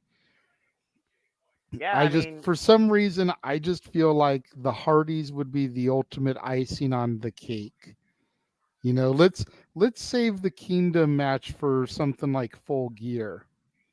You know, like really build it up to something major as opposed to Wrestle Dream, which, while major in its own right, is a first ever pay-per-view. Like you want to have that drawing power on pay-per-view. And I think the Hardy Boys will give that to you. You got to have those marquee names to get those sales in. And of course, still to come as far as names go. Mike got his name back. Mike Santana will be in action. We got Judah Harper, Sky Blue, covered by Jeff Hardy. Gets a 2 on Matt Taven. And of course, the Ring of Honor was 6-man tag chance to be on the line. So we'll get to see defense against the Humbucks, Hangman Page and the Young Bucks, as well as the AEW Trios chance to be on the line as the Acclaim and Daddy Ass defend against the Dark Order. And again, I've been talking about the Kingdom and the manipulation of Roderick Strong. That Kingdom Kong, that King's will carried out. Adam Cole formerly ran the Kingdom while he was Ring of Honor champion. Nice soul food having to have combination by the best friends on Matt Taven, though. And honestly, as far as WWE release to show up in AEW, that's been done over so many times. I have no idea. All I'm going to say is this. The bidding war of 2024 does not come down to one individual. It comes down to the industry. But once again, I think every fan's going to be reshaped outside the WWE. And meanwhile, Trent trying to reshape Matt's face. Whoa, sent to the outside. I believe Matt and Trent are the two legal men right now. And again, a tag team can tag at any time. Whoa! Nice rebound shot there with the forearm by Mike Bennett, mocking Matt Hardy. Again, as I alluded to, the Hardys have never been Ring of Honor tag team champions. It was the Broken Hardys for 28 days, if that means anything. Former Ring of Honor tag team champions before they lost it immediately to the Young Bucks again in a ladder war. The Kingdom, of course, former two-time Ring of Honor tag champs. Righteous have never been tag champs, and neither have been the best friends. And right now, things have kind of slowed down as the Kingdom have taken control. Surprisingly about Maria Kanellis. I'm kind of disappointed about that. Yeah, I've been noticing that for some reason she hasn't been around in their latest bouts. Yeah. I wonder if something's going on with her. I think she's been more so scouting or impromptu role as maybe part of the board, if not, progressing talent Ring of Honor. She's been basically keeping eyes on the likes of Legit Leader Hirsch, Griff Garrison, whoever the hell that is, and also Cole Carter. So she has her own plan, but I also think she's building her own kingdom or expanding it, if you know what I mean. That's fair. That's fair. My first thought for some reason went to, is she pregnant? And maybe that's why she hadn't been on TV or ringside, didn't want to chance a bump or anything. I mean, the last time she was involved, as we saw, JJ, it was Ring of Honor Foul Battle, and she took a massive bump and sealed it with a bloody kiss beforehand. And it wouldn't be the first time that Rhea Kanellis has been involved in intergender warfare, as we are back here in AEW Rampage, Fatal 4-Way Number Contendership, Ring of Honor Tag Team Championships, MJF, Adam Cole, MJF better than you, baby, who will defend the gold against the winners of this match at Wrestle Dream. That is literally next weekend, Sunday. And again, I talked about the best friends. I talked about the chances they've had at AEW Gold, at Ring of Honor Gold. I talked about the fact that I thought these two are going to implode prior to AEW. And the fact that these two have not been champions in any capacity yet in AEW still surprises me. Oh, what a side effect. And Matt Hardy with the cover, lateral press, the float over, the cover, kick out at 2 on Vincent. And of course, the Righteous came into AEW last week on Collision, JJ, beating the Hardys.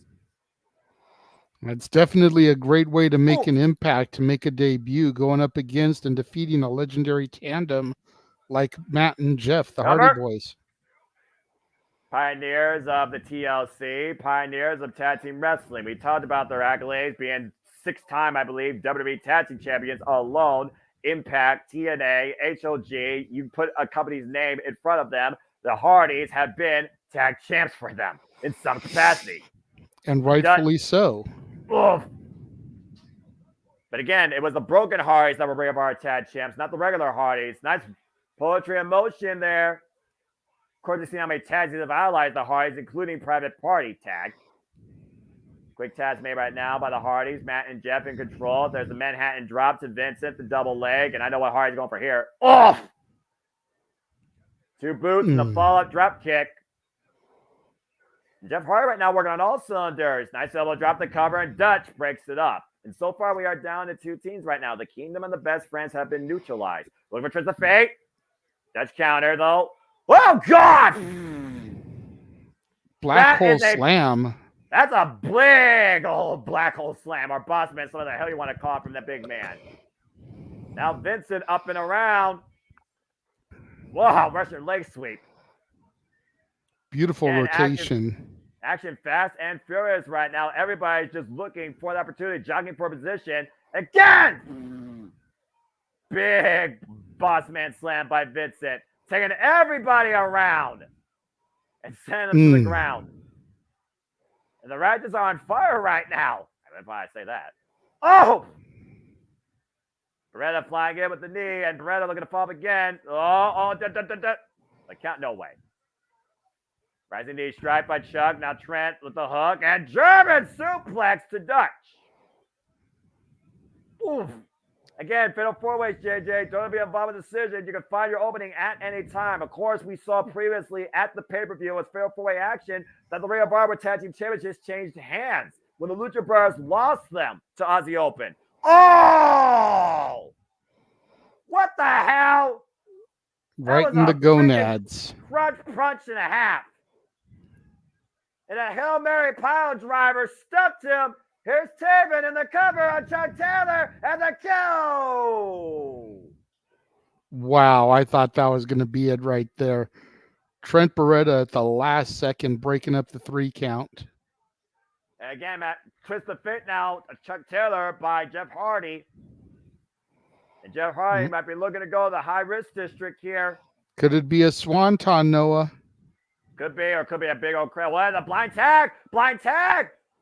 Swanton Bomb, and Jeff Hardy's not legal. He's not aware of it. Paul Turner's trying to mention it. Doug's pulling away. Swanton Bomb by Vincent. Here's the cover on Chuck Taylor. The Righteous are #1 contenders. Wow, what an opportunistic move there by Vincent of the Righteous. Yeah, you took the word out of my mouth, JJ. Opportunity capitalized upon. Unfreaking believable. And once again, the Righteous get the better of the Hardys, and the Kingdom are furious at the best friends. Go figure. As the Kingdom falls short again in their pursuit for the Ring of Honor Tag Team Championships. At Wrestle Dream right now, it will be MJF and Adam Cole taking on Vincent and Dutch of the Righteous, and the Kingdom might make sure the best friends are no longer a factor in future chances here. Talk about sore losers.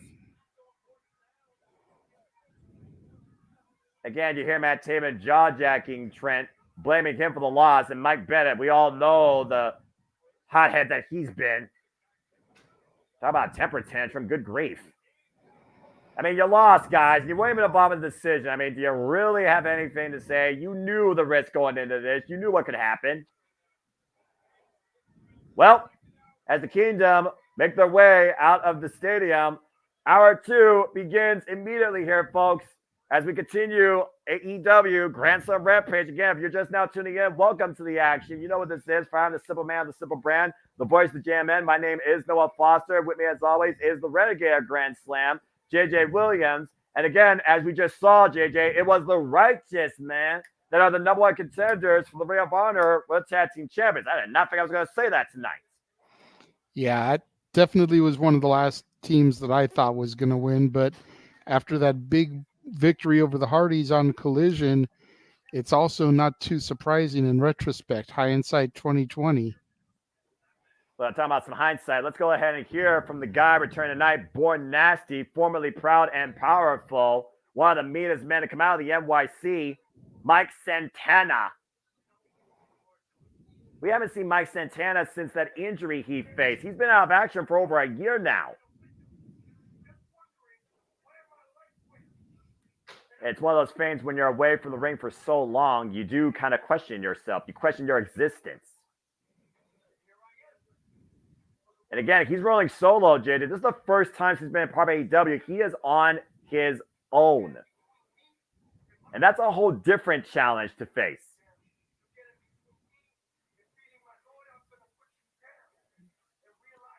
I'm going to put down everybody that stands in the way of him and supporting his family.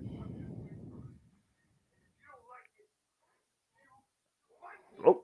The Hardys were Impact Tag Champions, correct? That's correct. Okay, I thought so. Josh was asking in the chat room. So yes, Josh, the Hardys were Impact Tag Champs. And speaking of somebody trying to be tag champs in AEW in some capacity, now looking to become trios champions, get your badge out and raise your hand if you're a part of them or want to be a part of them. Join the Dark Order. It is time for an AEW Trios Championship match. And again, John Silver pinned, with the help of an impromptu hit and run by Evil Uno, he pinned Anthony Bowens last week Saturday night on Collision. The Dark Order with their third chance, I believe now, for the AEW Trios Champions, but it's the first time we're seeing this threesome go after them. And it looks like our official for this match will be Aubrey Edwards. Boo. How dare you? Again, we saw what happened with these three men in the fight without honor against the Righteous and Stu Grayson, former running mate of the Dark Order, back in July at Death Before Dishonor. Ever since then, we've seen a newfound level of aggression with these three, the original three of the Dark Order. And they're looking to capitalize on that momentum tonight with the AEW World Trios Champions on the line. But before that, JJ, listen. You got your scissors out, Noah? Vying for their third defense, by the way. Let's hear what he's got to say.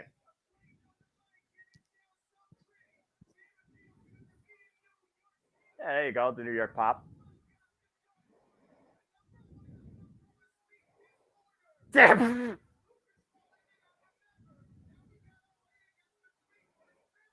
Ooh.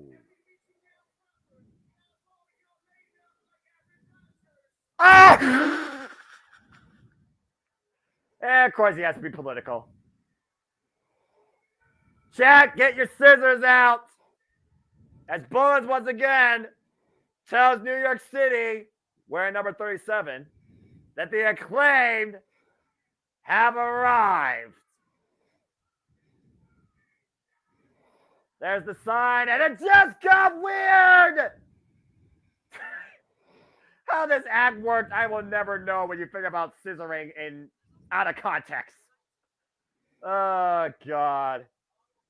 AEW World Trios Championships on the line after the Acclaim beat the House of Black in their incredible 25-week run at AEW All In Wembley Stadium. This is the Acclaim's third defense of the Scissoring Trios Championships. Hey, look, some of the Impractical Jokers are in our Ash enjoying the action. Damn it, JJ. Aubrey Edwards holding up the scissor belts. I still can't believe that's a thing. Yeah, and you can get your very own for only $4,999. Plus tax. And shipping. But I digress. And no, Mansfield, Aubrey isn't a heel.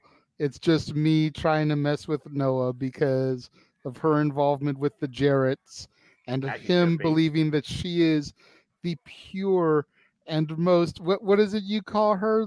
The referee with integrity. The most dignity. Yes, integrity. There we go. You respect the referee. Oh, man. A new look for the Dark Order and a continued rise momentum for the Acclaim as we got Max Caster kicking things off against Alex Reynolds. Against the come tonight in the second hour, we got Mike Santana in action. Julia Hart goes one-on-one with Sky Blue. And in the main event, the Rhea Barber with six-man tag team chairs will be on the line, and my dignity, as the Mogul Embassy defend the gold against the Humbucks, Heyman and Page, and the Young Bucks. For those that are just now tuning in, hour one included the six mixed action as we saw, JJ. It was Chris Statlander, Hook and Orange Cassidy getting the better of Anna Jay, Cool Hand Ange, and Matt Menard. We also saw freaking Kenny Omega and Chris Jericho unite against a common foe and challenge the Don Callis family to six-man tag team match. It will be the Golden Lovers and Chris Jericho teaming up against Don Callis' family of Konosuke the Kajika Semigabara and a third yet to be named. And as we saw just a moment ago in Fatal 4 number one contendership action, it was the Righteous taking advantage of the Hardys' work, hitting the Best Friends, and are the new number one contenders for the Ring of Honor World Tag Team Championships, and will challenge MJF and Adam Cole for those titles at Wrestle Dream, which we will cover here on the Multiverse Media next week, Sunday. City predicting for that will be 3 p.m. Eastern Standard Time next week, Saturday. Max Caster drives John Silver in the corner. And for the longest time, I've been saying John Silver should be a singles competitor. I want to see this guy go out to the TNT Championship. He's got the personality. He's got the strength. He calls himself the Meat Man. Put him part of the impromptu meat division that has Hobbs and Miro and add Keith Lee and other names to it. I think John Silver has great potential as a singles competitor, but he has been Dark Order since day one, JJ. That's fair. That's very fair. You know, I know very little about the Dark Order except for, you know, the Exalted One, Brody Lee, having led them and managed them before his untimely passing. But yeah, I mean, I'm curious to see what's going to go on here. And to Wesley's point, bringing up the fact that Alan Angels became #1 contender last night at Impact, he's got the Dark Order winning the titles here to build off the momentum. The only thing is I don't see the Acclaimed losing the belts this quickly. If this was an eliminator match, non-title, I could see the Dark Order winning. Yeah, That way they would then get a title shot at a later date. But it tells me this won't be a one-off. Continue. But with this being for the straps tonight, I just don't see them taking the belts off of Daddy Ass this quick. Cover 2 with the bridge of the suplex. And to go at your point, Daddy Ass, Billy Gunn, the one and only. I mean, literally, the Acclaimed promised Billy Gunn this one last run, this golden chance of glory once again. And we saw what lengths the Acclaimed were willing to go to make this happen, to the point it took them beating the House of Black third go around in front of the biggest audience in wrestling history at Wembley Stadium. If Billy Gunn loses this championship, it literally might be his retirement. That's fair. As we go to the rest of my quality picture-in-picture, the Dark Order take control of the Acclaim. And yes, it did get weird in the chat because we are talking about scissoring. And if you know, you know. If you don't know, then you're better off not knowing. Nice float over of the suplex. And to Josh's point here in the chat, while we are on restaurant quality picture-in-picture, to my knowledge, the Dark Order has not been a major thing since Brody's passing, rest in peace. But over the last couple of weeks, maybe even the last month, they seem to have turned things around and have been on a bit of a winning streak here, which is why I could understand a potential victory here if this wasn't a title match. If this was just an eliminator match, like I said, or a non-title match where if they got the victory, they could get a shot at Wrestle Dream at Full Gear, I would absolutely see the Dark Order winning with the streak they've been on. But with it being a title match, I just don't see it happening. Weirder things have happened. Yeah. Like a trio getting over off of a scissoring gimmick. Weirder things have happened. But I don't see that happening. And Marilyn Monroe reincarnated out of a bisexual Australian. But I digress. Hey, chin up, tits out, and watch out for the shoe. Just watch out, Renee Piquez. All I got to say about that. And I hope you folks are watching out for this action that we're calling here as we are back for an AEW Rampage Grand Slam Hour 2. It is the AEW Trios Championships on the line as the Acclaim and Daddy Ass defend against the Dark Order. The original 3, John Silver, Alex Reynolds, and Evil Uno. And safety once again with the comment. And thank you, Josh, for that. I hope that you are, engaging in the action, learning a thing or two, and if nothing else, enjoying it in your own way. That's right. Enjoy professional wrestling. Simple as that, right, Noah? Yeah, enjoy life and enjoy wrestling. Yes, Josh, we know you got the Scissor Me Maddie thing going on. We'll try to make that a t-shirt across the Jeff Meacham Network Multiverse of Media for you. And I'm sure it won't be in purple and yellow like the freaking logo is for AEW Full Gear, which we will be covering here Saturday, November 18th for the Jeff Meacham Network of Media. That will be occurring from the Fabulous Forum in California.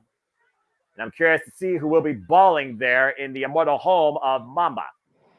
And driving the boots into the throat of Matt Caster, Evil Uno. Don't you buck him against Aubrey Edwards. John Silver right now taking advantage. And like you said, and like I also said, since the freaking Fight Without Honor at Final Battle, at the For This Honor, the Dark Order has turned over a new leaf. Not in a good way, necessarily in front of the fans, but for themselves. Like you said, since the loss of the great Brody, God rest his soul forever, exalted in heaven now with Winnie Rotunda, they've kind of just been there. They kind of lost their way to the point that several members, they went their own way. And while Anna Jay is no longer with them and Alan Angels is no longer with them, I would still say those two are arguably in a better position than these three have been for the last number of months. And right now, the Dark Order are in the driver's seat of this Trios Championship match. Again, the Acclaim, this is their third defense, already defending successfully against 2.0 and Daniel Garcia. Tag. And also, as we saw during the 0 hour of AEW All Out JJ against freaking Jay Lethal, Satnam Singh, and Jeff Jarrett. Whoa, man! Jeff Jarrett, the chosen one that nobody thought would still be relevant. And still not chosen to be champion in AEW, but I digress. And I don't know if that will ever be the case. Nor should it be.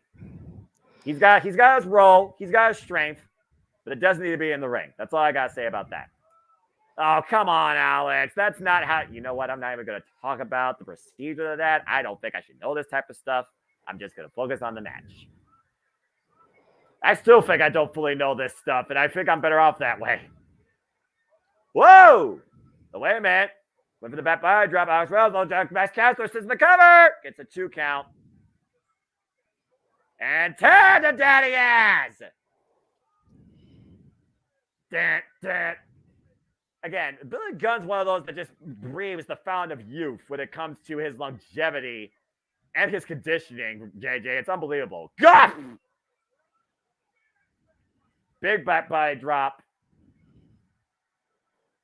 Former coach, of course, as we know, not only to his own sons, but literally on freaking Tough Enough and to the AEW roster. I think he's still technically part of the coaching staff. And looking to give us a fame-ass... Nope, Alex Reynolds denies it. Oh, man. Rolling elbow strike. Drops the daddy ass to a knee. That's impressive. Oh, God! And that clothesline just turned Alex Reynolds inside out, upside down. Well, inside cradle. Can you blow it too? Ooh. And almost not stole quite. it. So close. Look at the combination, though. How good is Bowens, by the way? Bowens is extremely under-regarded when it comes to his capabilities. And we see him in singles action on a number of occasions. Looking to hook him up. Alex Reynolds got caught with the arrival. Max Caster looking for the mic drop. It connects the cover. Hooking the leg. Silver breaks it up. To your point, JJ. Wow. And again, thought that was going to be it. It usually is. The awareness, though. Aubrey Edwards distracted. Wait a minute. Aubrey Edwards right now preoccupied with John Silver is unaware that Luna's in the ring. Clock Max Caster with the title. Oh, not like this. Alex Reynolds hooking on their leg too. No. Wow. Woo. False finish after false finish. Great booking here by AEW. Very competitive 6-man here. Oh, man. And Daddy Ash just went around the freaking ring, around the world, wiping out Evil Uno, while John Silver just wiped out Daddy Ash with running set up in the apron. Oh, here we go. Here's the perpetual energy. Front of the corner, Enziguri. Front of the clothesline. Rolling elbow. Step up Enziguri. Stunner. Counter. Famouser!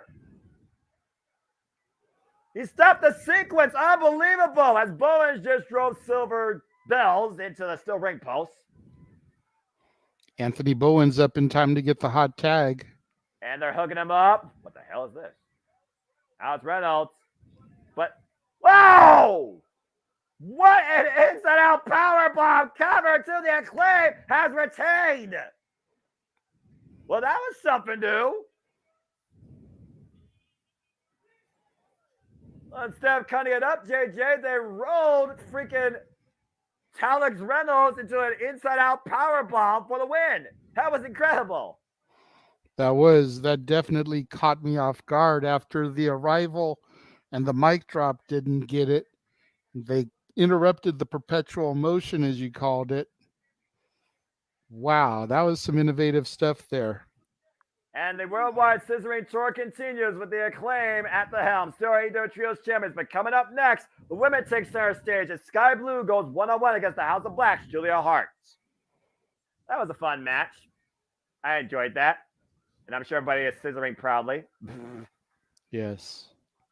That still sounds weird just saying it, but I digress. If you know, you know.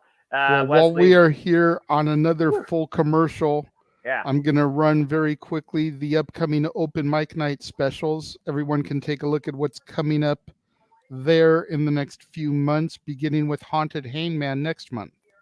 Oh, yeah. Whew.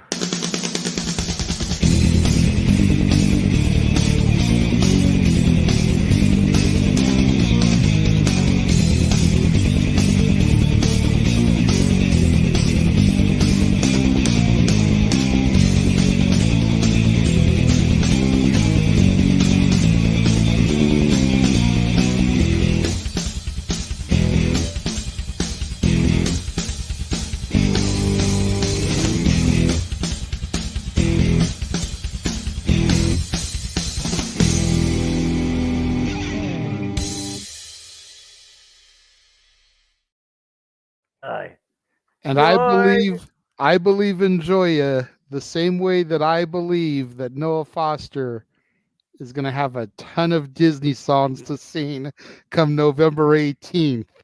I would rather woo than sing Disney. I would rather lead the friggin' Meacham bunch in the center square in the friggin' Macarena than sing Disney. I would rather dance like Prince Nana non-stop during open mic night than sing Disney. I would rather freaking recreate Happy Happy Joy Red and Stimpy than freaking sing Disney. I would rather sing...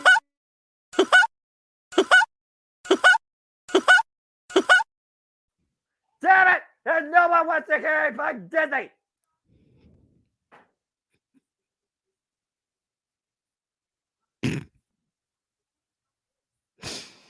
Damn it. Anyway. God, no. I'm going to lose my voice. I'm going to somehow just find a way to dry out my throat after Full Gear immediately. Just drink a ton of salt. You already sound like you've got stock in Morton's there, Noah. Well, I mean, I'm almost out of Mountain Dew, so I do need to give me a refill, but I'll wait till after this next match here. Anyway, again, for those that are tuning in, again, we always got stuff going on here in the Multiverse of Media, so please follow all the affiliates. Please follow all of our content. Stay tuned as we keep you in tune with all things entertainment, wrestling, whether it's Power Rangers, whether it's sports, whether it's movies, whether it's just a topic in general to talk in between. We always love to engage you and keep you in tune in all the happenings and any possible shenanigans as well. As we continue our coverage here of AEW Grand Slam Rampage Hour 2, and it will be Julia Hart versus Sky Blue, one-on-one. Julia Hart, who has made her intentions known, she might want a shot at the TBS Gold. Again, Chris Statler said, anytime, anywhere, anyone. And I can't wait to see what's next, because Stat is where it's at. And also, in case people are wondering what else happened during the first hour, in the opening contest, it was Darby Allin and Sting that got the better of Luchasaurus and Christian Cage. Darby Allin jackknife roll up to Christian Cage ahead of a triple threat match tomorrow night for the TNT Championship in what really could be Darby Allin's last chance. But I digress. And we'll run more about the card when it comes to Collision, Dynamite, and of course Wrestle Dream next week later on prior to the main event. So stay tuned for more on that as we return back to Team Action. And Sky Blue makes their way into the building. Let's go down to Dabber Yapper, Justin Roberts. I like this theme. It's nice and bubbly. Sky Blue with a record of 22-17 on a 4-match winning streak so far.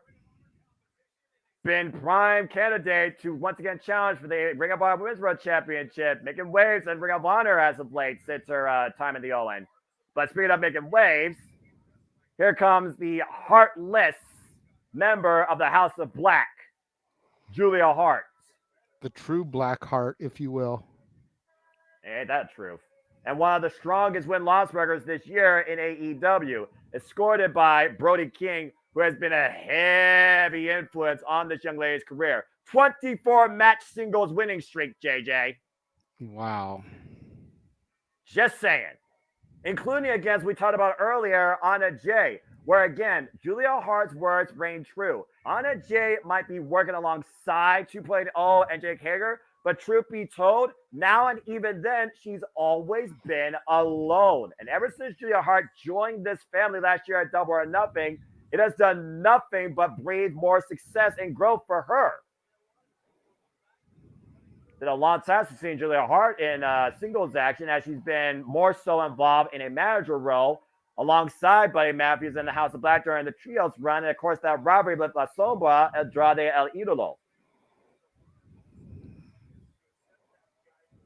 Julia Hart been willing to accept the guidance of Malachi Black, of course, the leader of the House of Black, and of course, under the learning tree and tutelage of Buddy Matthews and Brody King, Julia continues to grow and excel in confidence and her presence in that ring. And this is a first-time one-on-one singles encounter with two young, up-and-coming AEW originals.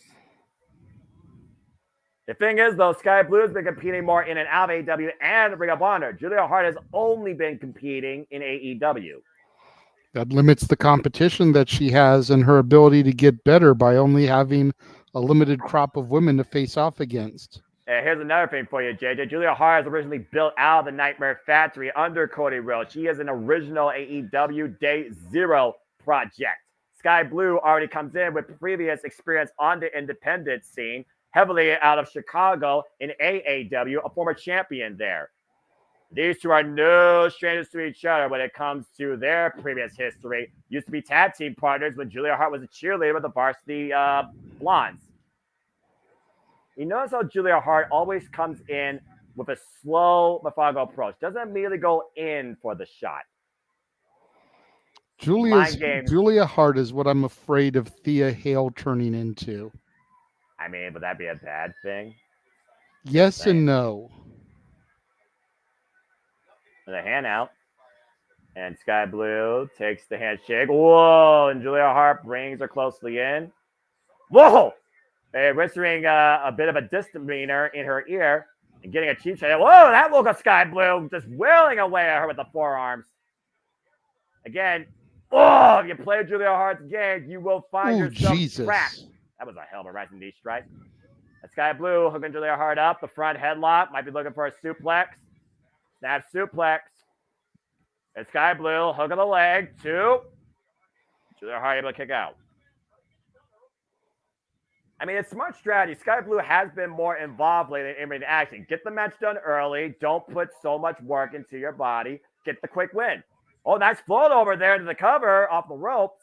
Didn't go for a counter roll, just fell into the cover. And again, AEW Collision tomorrow will be from Grand Rapids, Michigan, my neighbor up north.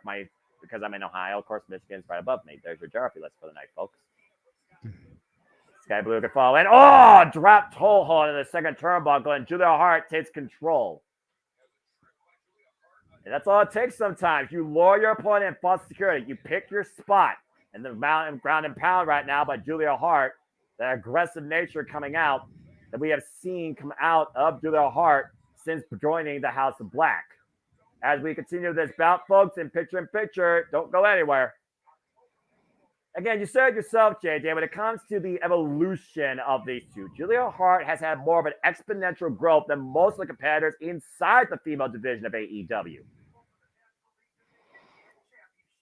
Yeah, I mean, unfortunately, when it comes to the AEW women's roster, very few of them have a great character arc, character growth. They're all very one-dimensional. There's very few exceptions. Again, you look at Toni Storm and where she's going lately. You look at Jade Cargill. You look at Julia Hart. But most of the rest of the women are very one-dimensional. You look at someone like Dr. Britt Baker, DMD, who, don't get me wrong, I love me some Britt. Right. But what has her character really evolved to over the last 4 years? Aside from a babyface turn from being a heel, she's still pretty much the exact same character. I've always seen her as a tweener, to be fair. Oof. I mean, the peak of her heel run was when Rebel was alongside her, helping her maintain her hold on the AEW Women's World Championship, if we're being perfectly honest here.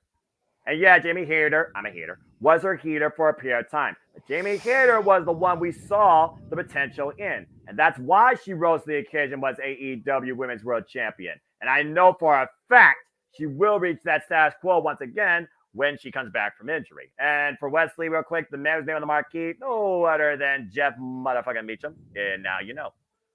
Julia Hart right now extending her reach. Yeah, I know. And right now, Julia Hart extending her reach, just driving her boot into the throat of Sky Blue. Irish whip into the other corner. Oof! And those looking Kinesio tape, by the way, on the back and the arm of Sky Blue here. Nice roll up there, though, by Sky Blue. Look at the way she bridges, too. Ooh. I like the way that she floated over on the bridge. She reversed her body position, JJ, to add more pressure on the hold of Julia Hart's legs. Arcing back further, though, on both herself and Julia Hart. I almost thought that she went a little bit too far forward and was going to go maybe for a lateral press. And Julia Hart right now wearing down Sky Blue. Again, the resourcefulness of Sky Blue. We've seen the growth. We've seen the opportunities that Sky Blue has gotten. As we go to full commercial, fuck you, television. I know, right?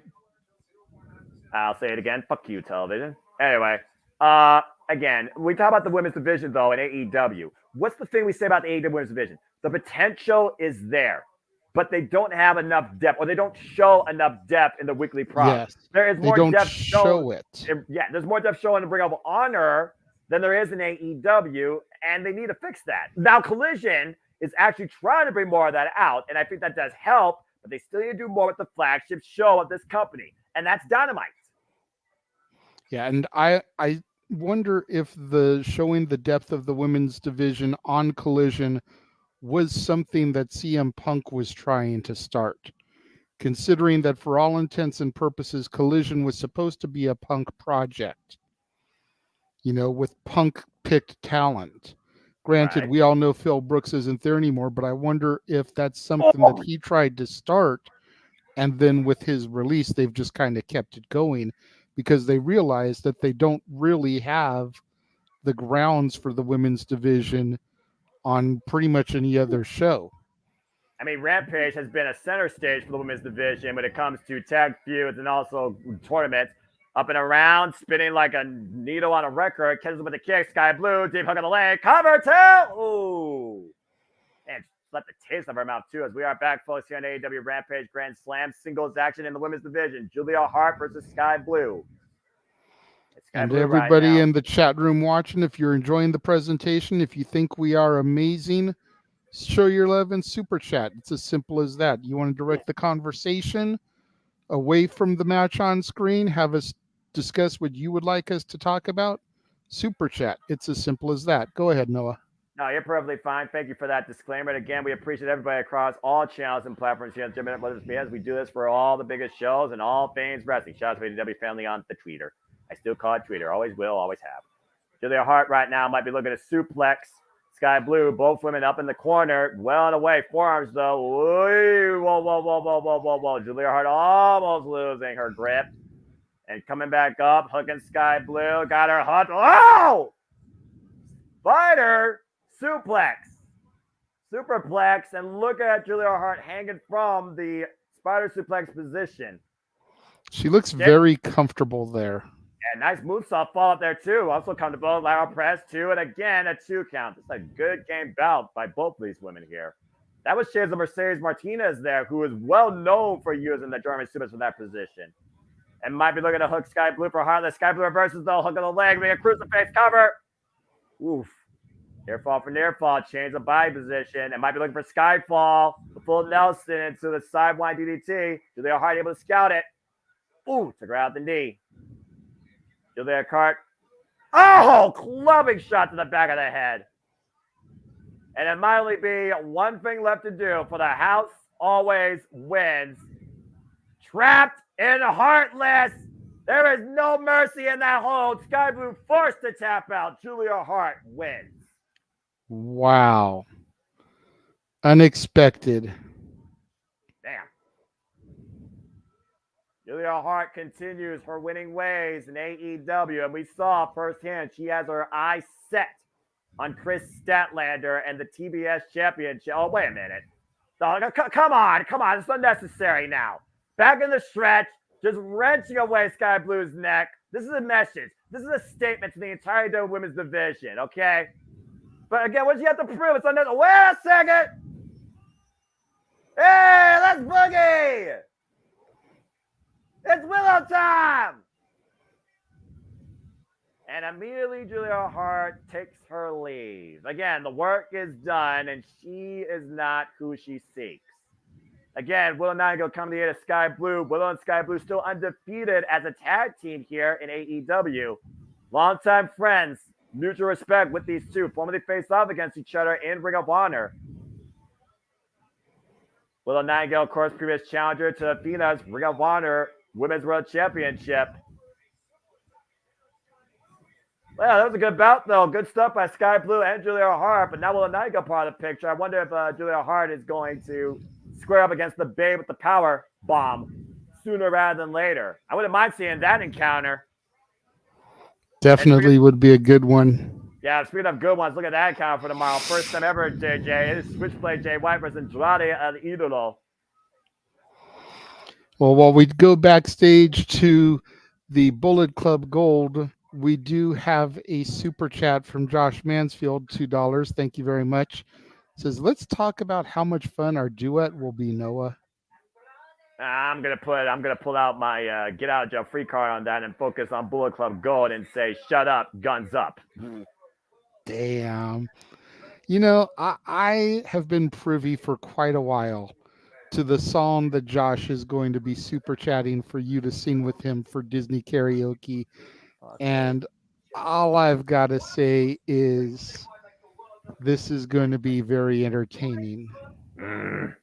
Yeah, for everybody but me.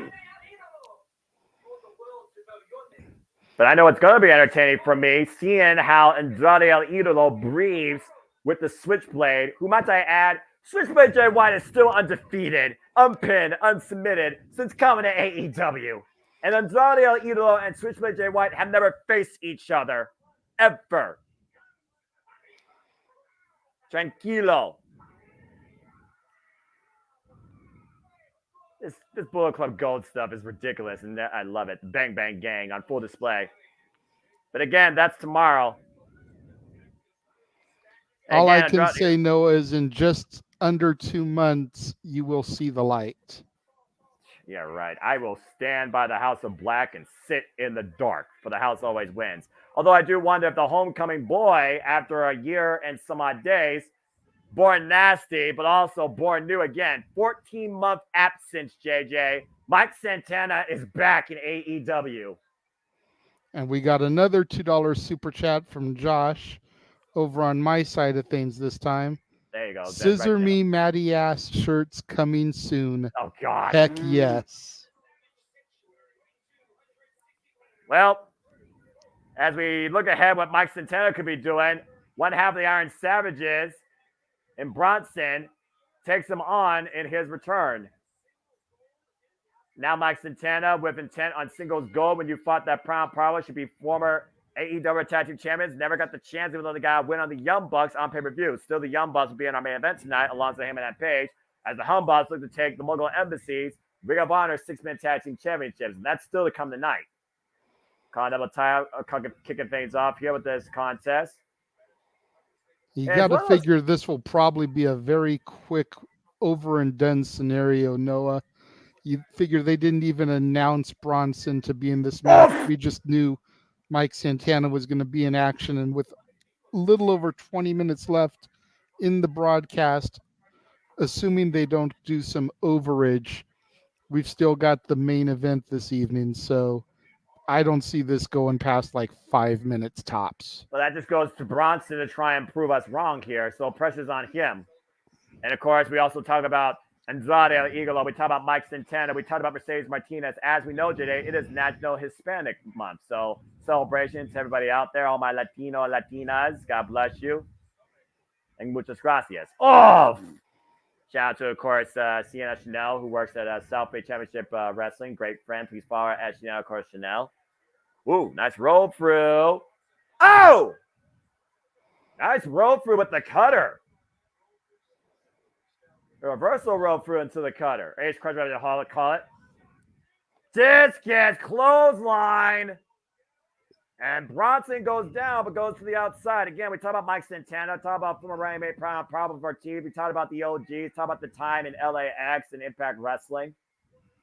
He is a student of the game, JJ.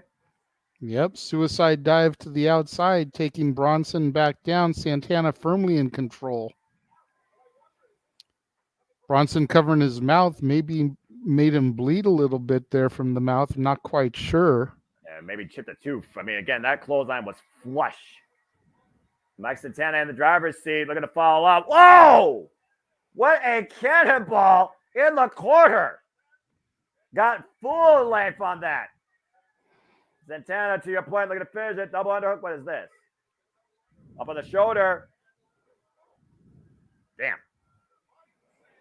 Mike Santana, up and down goes Bronson, and Mike Santana with the win.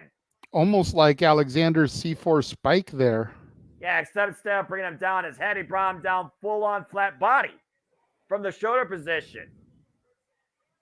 But so far, Mike Santana, after 14 months of absence, they say the worst thing a competitor can have is ring rust. Definitely didn't see any there. Yeah.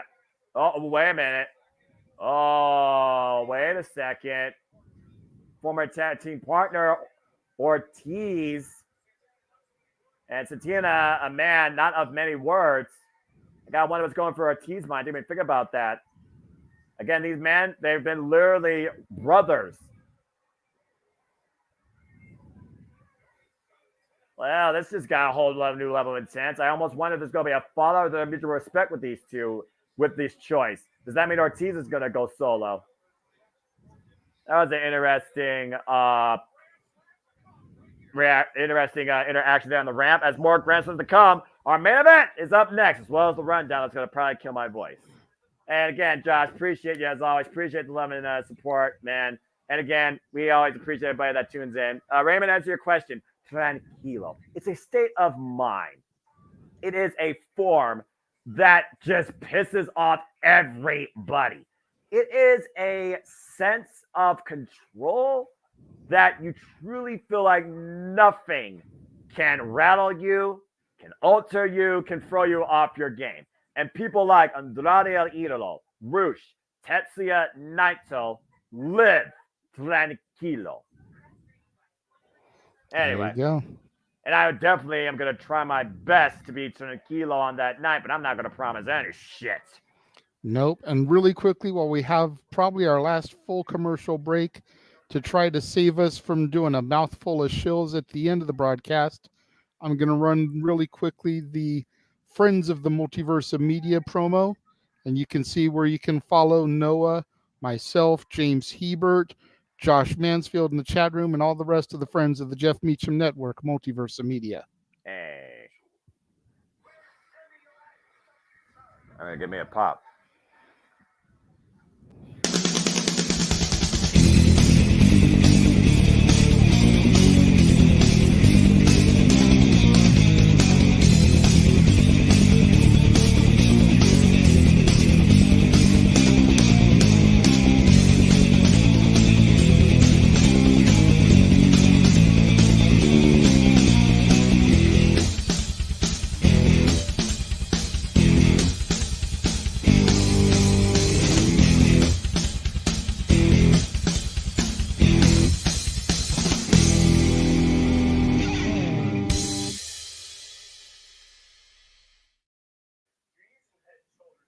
There you go, everyone. That is where you can follow all the friends of the Jeff Meacham Network, Multiverse of Media. Forever we are, Kristen, as Dattila put it, the Multiverse Bunch. And I'm sure Jeff's going to have some weird Brady Bunch intro as part of our year-end package of how this family of 9, 10, 11, at times, in and out, come together in shenanigans and crazy madness every week on out. God. Anyway. You're very welcome, Josh, although we know that Noah won't appreciate you for Disney Karaoke Night. And, let me put it to you like this. Noah will appreciate you in the fact that you're donating to and supporting the channels here, because he does love the way you guys show some love to myself, Jeff, Greg, etc., those of us that are monetized. I'm a man of the people. He will not appreciate you, though, for what you're going to make him do. I think that's fair, Noah, correct? That is, as Jeff would say, accurate. Doing well, Matt. Good to see you. Oh, Lord. I understand that reference, Josh. I don't know if Noah does. As we're on a full commercial break right now, we just get a moment to breathe ahead of the rundown of the next week of All Elite content and our main event. Which, granted, next week we will not be doing watch-alongs for AEW content. We're only doing it this week because of it being Grand Slam. And speaking of Grand Slam, we are coming back now, preparing for our main event. As Mark Henry talks about the unstoppable force of the Mogul Embassy defending the Ring of Honor Six-Man Tag Team Championships against the Humbucks, who, as Bullet Club, are former Ring of Honor Six-Man Tag Champions.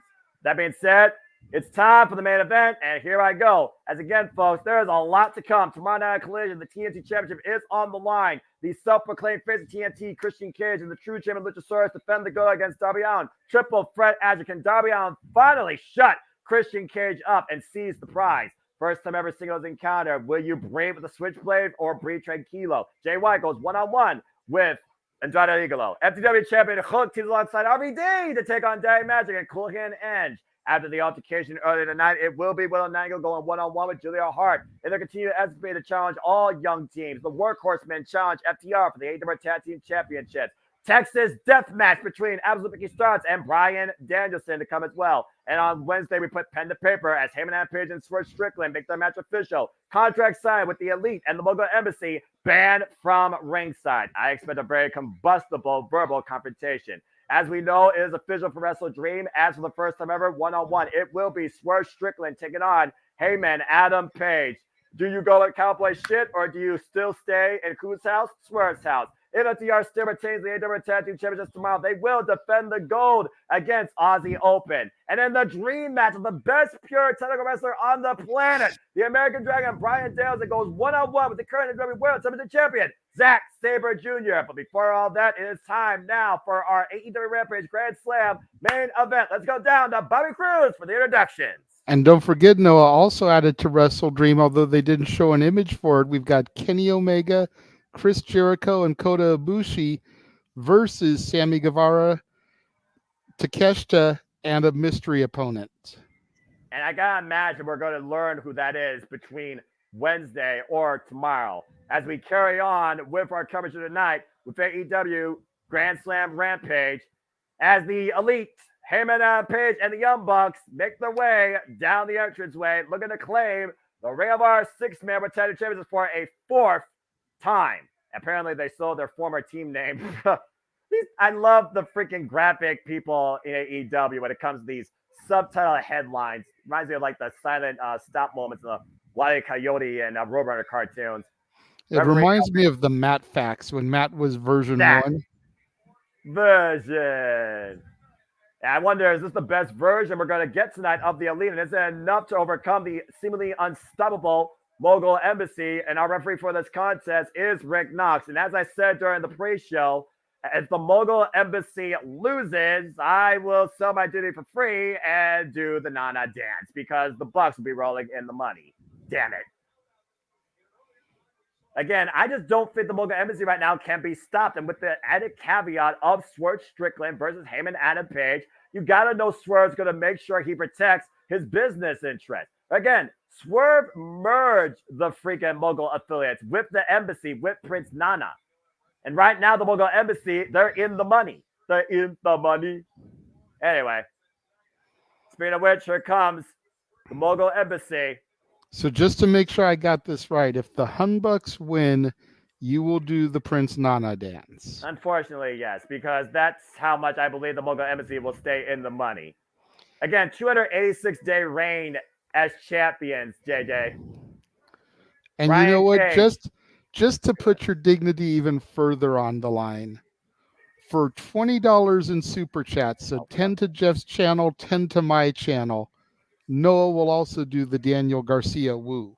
God bless it, JJ. Why must you always try and double down in a non-game of poker when it comes to my dignity? Damn it!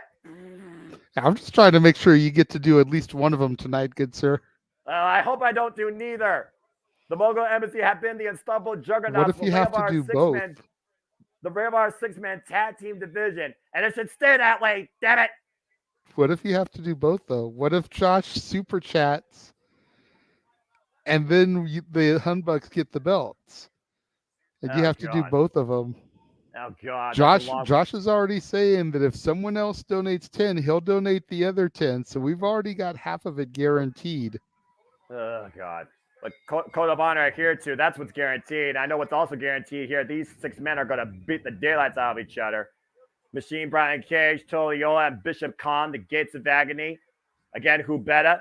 Whoa! We're starting out Fast and Furious here. And again, we'll see what happens. You guys are on a time clock.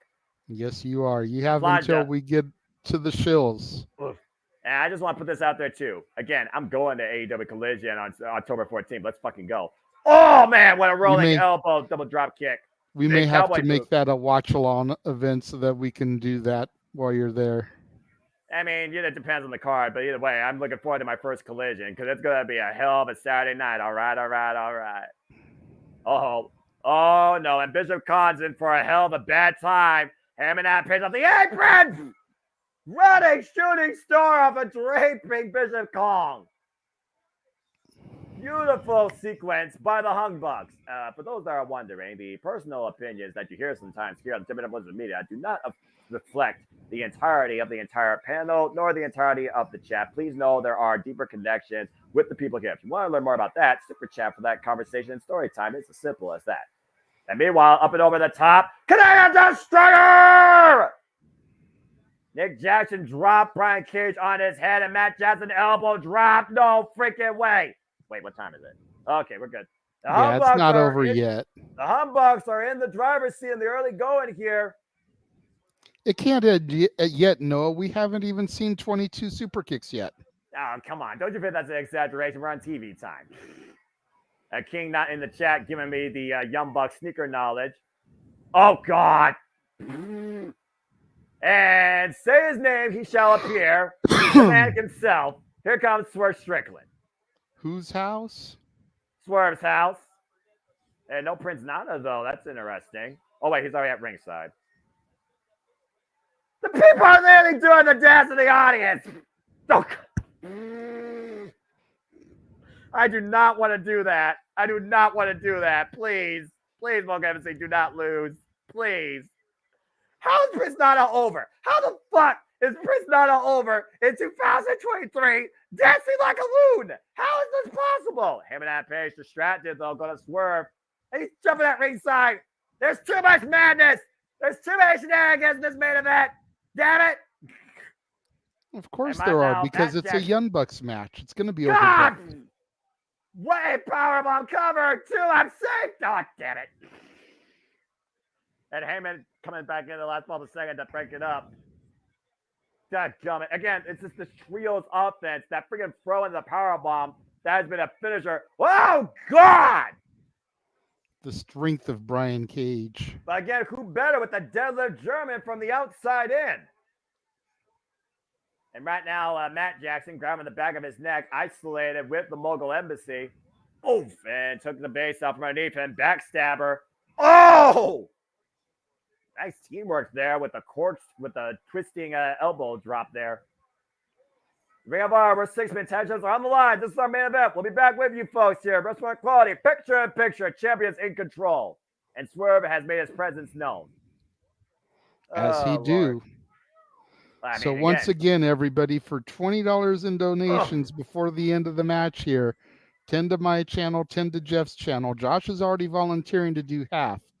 But for $20 in donations, Noah Foster will do Daniel Garcia's Woo Dance. Never. If the Humbucks win the belts, please don't. He will do Prince Nana's dance as well. Oh, God. Again, with all due respect, I think that the freaking Mogul Embassy are perfectly in control of the Ring of Honor 6-man division. And the Elite are more so a presence felt on AEW. I don't think they need this Ring of Honor accolade. I just don't. And right now, driving the knee, Matt Jackson needs a tag very urgently. Well, something else to consider, Noah, and this is something that just came into my head, but if they are negotiating a deal with Max, which is something that I've been hearing about more and more, and moving to 12 pay-per-views, streaming through the Max app, what does that mean for Ring of Honor? Does Ring of Honor come with a package? And if so, then you may want somebody with the name recognition of Hangman Adam Page, of the Young Bucks, of the Elite, to help seal that deal and make it a little bit more financially beneficial. I can understand that, but at the end of the day, I still think that's also to whether or not Warner Bros. Will ever want Ring of Honor on their platform. There's a reason why Warner Bros. Discovery is not really associating themselves in a capacity with the Ring of Honor platform. That's why Honor Club is still its own separate entity. For Honor Club to merge with Warner Bros. Discovery, that'd be a very heavy undertaking that I think involves more parties than just Tony Khan and the freaking networks. I don't know. Tony Khan owns the library. True. It wouldn't be a bad idea. It's a more content library, but also it also comes down to, okay, does this meet our regulations, et cetera, et cetera, et cetera. I don't think they're as freaking, heavily censored as Peacock is, based on USA Network standards, which again, PG. Bleh. But anyway, I wouldn't rule it out, but I do think in some capacity you do need both AEW and Ring of Honor under one umbrella to further both companies in the long haul. And Brian Cage with the lateral press, the cover, kick out at 2. And again, I said it once, I'll say it again. Everything but WWE is going to change for sure, drastically in 2024. Mark my words. And I'm not talking about I'm not talking about, networks particularly. I'm talking about talent. I'm talking about showcasing. Oh my God, Jesus. Nick was sent flying into that entranceway. I'm talking about literally the presentation, all right? I'm expecting big, big changes in 2024 for the wrestling industry. Oh, I definitely see big things changing for the business all around, too. And so far, there's one super kick, Raymond. I just saw the first super kick, so you're good, bro. As we're still on Restaurant Quality Picture in Picture, the longest commercial break so far tonight. Gotta get those advertisers. Again, I hate television. And Brian Cage right now, I don't know if he necessarily hates the humbugs, but he probably hates the fact that right now they're trying to take the titles from them. It's that champion mentality. You got that cloak of invincibility, but you also have the whole possession is 9 times the law thing. You get the bigger winner's purse. You get the money. You get more of the fame and glory and the booking if you're the champion. Just saying. And we're back. Probably was our last commercial of the evening. That match just flew off the top rope. And again, folks, this is our main event, AEW Rampage Grand Slam. Bring up our 6-man tag team championships. The Humbucks taking on the Mogul Embassy, Brian Cage, Toa Leola, and Bishop Khan, Prince Nas Price, sweating bullets. I can't tell Swerve. Again, Swerve is always a guy that just is always thinking. He's like no face. He like gives you no like real expression. Whoa! Heyman lands on his feet. How about no expression? Landing on his feet out of that German suplex attempt by Brian Cage. Of course, we recently saw Cage versus Page 3 unfold on AEW Dynamite, and Page got the better of the machine once again. On the top rope, catches him with the moonsault cover, deep hook on the leg, 2-2 champion. Ooh. And Heyman and Page is such a unique athlete, the explosive physical nature, and yet the agility of the cowboy. Of course, we saw most recently, oh God! The Young Bucks come to Heyman's aid after the Mogul Embassy looked to attack him 3-on-1. Alabama Slammer, cover 2, no! He wasn't able to get the shoulders covered there, JJ. Brian Cage was able to put his full weight on Heyman's shoulders. And that's crazy when you think about the size of Cage, that he wasn't able to get all his weight down. Like you said, Swerve Strickland's just still standing there on the ramp observing everything. Ooh, that chop. And one of the heaviest hands in the business. Again, Wrestle Dream is 1 week from Sunday, live on pay-per-view from Seattle. And that card is still being built as we speak. Makes you wonder if either of these teams will be involved there. Meanwhile, Brian Cage, take it over! Beautiful Karana. And there's a super kick party. The super kick party is officially underway. King, I want the sneaker knowledge when you can give it to me, please. Until he refuses to go down, he's another double super kick. Driven to the outside of the ring. Still lands on his feet.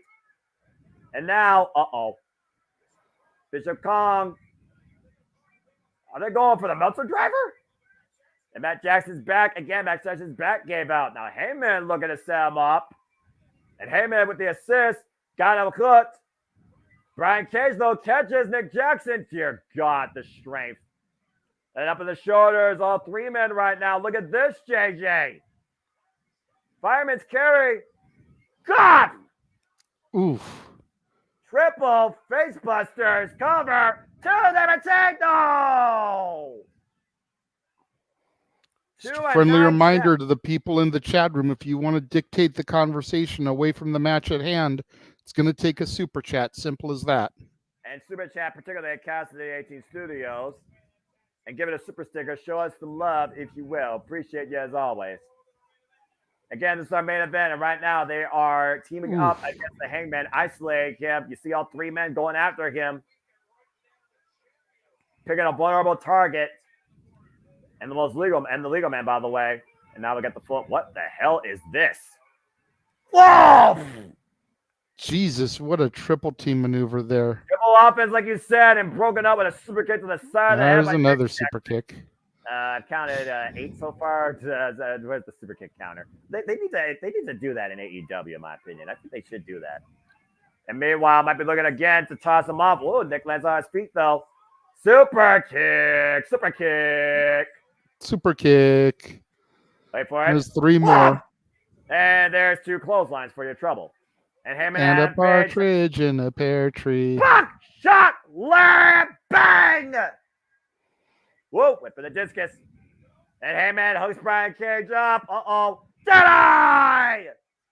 What about the ring and Heyman a cover? 2! No! Wow, Whoa. Brian Cage able to kick out of that. Surprising. Unbelievable wherewithal and resilience being demonstrated by both champions and challengers here. And you see Swerve slowly making his way to the ring, JJ. Josh, are you trying to put people in the hospital for alcohol poisoning? And up and over, buckshot again. Brian Cage does swerve there with him face to face. He's a discus clothesline from hell! What a lariat though! And Brian Cage looking to finish him as Mortal Kombat 1 just came out. Roll call, wait, counter, roll through, stand out, cover 2. Got him!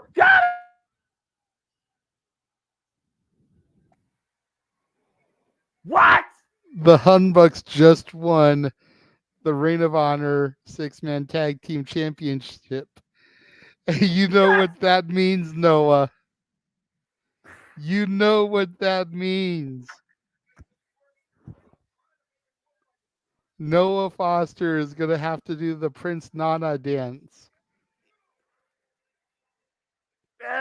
New Ring of Honor 6-man tag team champions crowned tonight in the main event of Multiverse Stadium, the Rampage Grand Slam. Heyman, Adam Page, and Nick Jackson now 4-time Ring of Honor tag team 6-man champions. The Humbucks with success, being the most dominant trio in Ring of Honor history. I didn't think they could pull it out. I didn't think they were going to pull it out. I thought they were going to see if Prince Nana was going to stay in the money. And yet Swerve doesn't even look worried. Again, what's going through Swerve's mind? Either way, history made. Congratulations to Heyman and Page, Magic Jackson, the Young Bucks, New Ring of Honor 6-man tag team champions. Again, Swerve says, if Heyman is so content, I will take your spot. Heyman showed anything but contentment tonight. He showed the resolve of a champion, and he got the job done. Again, who will get the job done tomorrow night in AEW Collision on TNT as Absolute Making Stars goes one-on-one with American Dragon, Brian Dales in Texas Deathmatch for the Grand Slam Renegade, JJ Williams. I am the simple man, embarrassed. Noah Foster. We'll see you next time, guys. Multiverse of Media. Thank you for tuning into our coverage of AEW Rampage Grand Slam. AEW is the home of professional wrestling. Damn it. So, Noah, some people in the chat room are asking, do you have to do it now? Or are you going to do it when we come on the air for open mic night tomorrow? What does the people want? That's right. We got to give the people what they want. So for the 10 people watching us right now, do you want Noah to do it now? Or would you rather him do it when we come on the air tomorrow night for open mic night? The choice is yours, as Black Sheep used to say.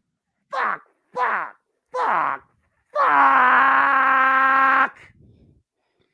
And remember, for $20 before we get done with the shows, Noah would also have to do the Daniel Garcia woo. Please stop. Please. I've already lost enough tonight. Damn it.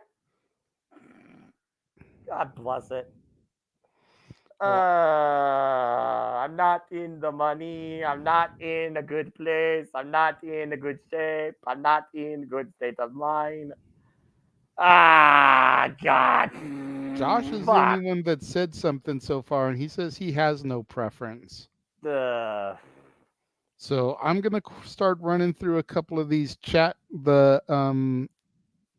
shows real quick. Not going to do a whole lot. Just going to run through a couple of these, like I said, very quickly so that we can get out of here. And if nobody is saying anything, then we'll just do it when we come on the air tomorrow. All right. Fuck. Damn, I don't even see the general open mic night graphic in here. Bots! Well, no, because I'm not the only one. I'm on Jeff's account, so sometimes he has to get rid of stuff. So I mean, you only can hold it to 100 things, as you know, and that's overall. I'll be freaking damn.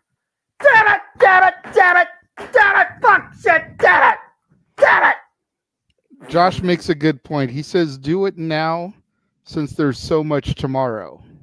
And Raymond chimed in and said, "Do it now too." So, fuck. Considering that 25% of the room is now saying to do it now, we will give you the solo shot, good sir. I hate myself. I hate myself. I hate Prince Nana. I hate the Mogul Embassy, and I hate all of you. Fuck. Just remember, nobody forced you into this bet. I was so confident. I was so damn confident. You know what? I was confident about Cody Rhodes at Madison Square Garden too, but now I have to believe in Joe Hendry. Well, yeah, Joya's freaking dying on me, so fuck everything. Nothing matters. God. Fucking hell. Fine. I hate.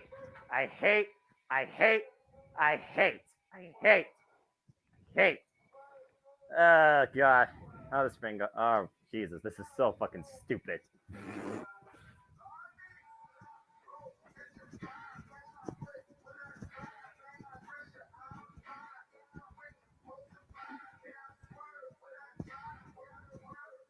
That's all you're getting. Fuck off.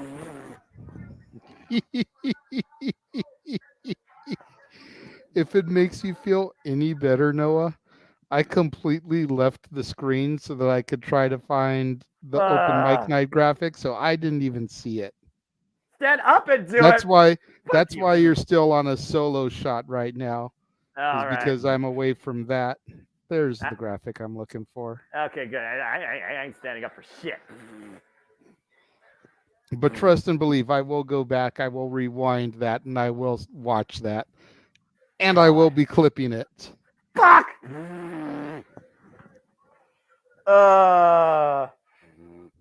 Josh says, "We love you, Noah." Yeah.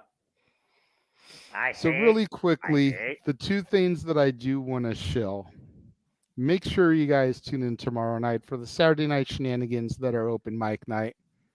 As I touched on earlier, there's a lot to discuss. We're going to be discussing all the releases out of WWE over the last 36 hours, which now includes Matt Riddle, in addition to Shelton Benjamin, Dolph Ziggler, Mustafa Ali, Emma, and others. And then make sure you guys tune in 1 week from this evening, 5 o'clock Pacific, 8 o'clock Eastern, as we simply predict WWE NXT No Mercy. And again, we've been talking about how WWE wanted to make this a third brand. Becky Lynch is the NXT Women's Championship holder, going to be defending against Tiffany Stratton. Dominic Mysterio is the North American champion. We don't know who he's going to defend against now that Mustafa Ali has been released. You've got Baron Corbin down there about to have a banner of a match against Bronathan Breakker. And then, of course, the main event, Carmelo Hayes versus Ilya Dragunov for the NXT Championship. Mm-hmm. And there will be no and mercy. Whatever else will be added this coming week in addition to all of that. But you figure, again, Baron Corbin, Dominic Mysterio, Becky Lynch, all adding some serious name value to the NXT roster, going back to that potential of turning it into a third brand. Yeah, this whole idea for a brand still is just like, no, it shouldn't be. It's developmental for a reason. Just saying. But you know what? We'll see what happens. It looks interesting on paper. Again, we will see what happens. And then I appreciate Daniel. God, he's gonna try. But just remember, Daniel, as much as you want to save Noah that night, there's a lot of people like Josh here who are going to be looking to single him out and pay the additional funds to pick Noah's poison and not even put it up for the random spin of the wheel. Plus, my daughter is going to be part of that show, singing the Disney songs with us. Great. I get to embarrass myself in front of a teenager. Yeah, great. From the highs of highs to the lowest of lows. That's my life! There you go. And then, of course, not that you guys are going to see it anytime soon, but Noah and I are going to be stepping in the studio tomorrow, 4 o'clock Eastern, 1 o'clock Pacific, to begin our journey on the road to 40. As Noah and I will be doing retro call watch-alongs that'll begin airing on February 23rd, daily, leading up to WrestleMania 40. We are fucking crazy. And in addition to those, which will be broadcast across the greater multiverse of media, each show I'm going to find one match that I feel is the match of the WrestleMania, clip it, and that match call will be in the members only section. Nice. And I may start releasing those a little bit sooner, kind of as a teaser to my subscribers. Be like, so here's this match. Make sure you watch the rest of it when those drop. Hey, all I know is I know one WrestleMania that I know truly for me was a one match show, and I cannot wait to get to that one. Which one is that? Oh, you'll see. Well, and I've also been asked by the man whose name is not on the marquee tonight, but generally is Jeff Meacham. He will be joining the team, making it a 3-man booth for WrestleMania 2000, WrestleMania 24, and WrestleMania 39, the Nice. 3 manias that he has been at. Nice. I like it. I'm already your color guy, but I was at Mania 21, so I'll be able to provide extra insight on that one. It should be a really fun journey, even though we're probably going to kill ourselves doing it all. Yeah, at the end of the day, we're in the journey. Do. We're fucking stupid.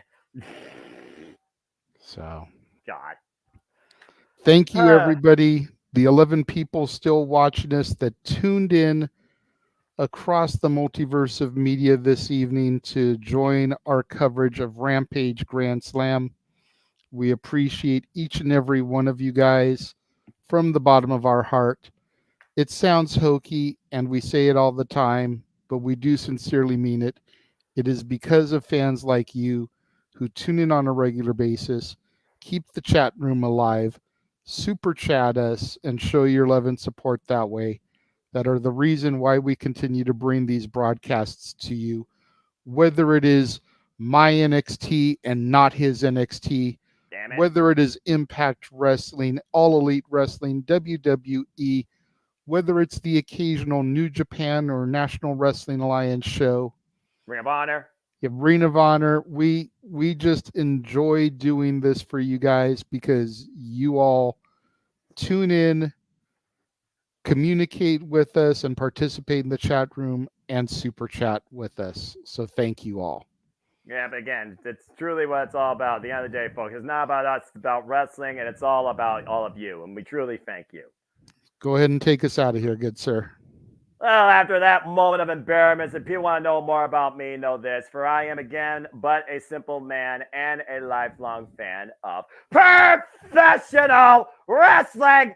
Damn it! But I digress. It's only wish to encourage you that there are no winners, there are no losers, there are no betters. Just fans with opinions for this passion we all share. At the end of the day, folks, support one another, respect each other, protect your mentality too. Treasure your families and just enjoy life and enjoy professional wrestling. It is truly as simple as that. And I'm not standing up because I would be off camera, Josh, and no one wants to see that. But again, they're in the money, and we are crazy, but we appreciate all of you. Stay tuned to Open Mic Night tomorrow night. For now, we bid you a fine adieu. This has been AEW, and thanks a lot, friggin' Prince Nana, you dick. Have a good night, everybody.